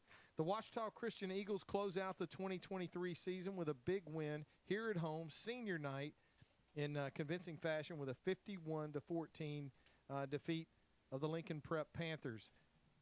Okay, so the 2023 season's over. It's playoff time now. Looks like the Eagles will finish, if in the top 3, will have a bye. So have the week off next week as they get ready for their opponent. But, hey, you know what? I think it's great. It's called the second season by a lot of coaches because, hey, we're going to start over again. This season's in the books. Now, what we do for the rest of this year is going to matter a lot. Every Friday is going to be important. Every Friday could end your season. And so the Ouachita Christian Eagles, no stranger to this time of the year. It's been going on for a while out here now. They played for the last 4 state championships in a row. Hadn't been successful with all of them, but 2023 will be no different as the Eagles are going to start their playoff run. But we're going to close it out tonight. Ouachita Christian closes out the year 51-14. Want to thank everybody for tuning in tonight, and thanks for checking out the game tonight. You've been listening to Ouachita Christian Eagle football on the Ouachita Christian Sports Network. Thanks for tuning in. Have a great weekend.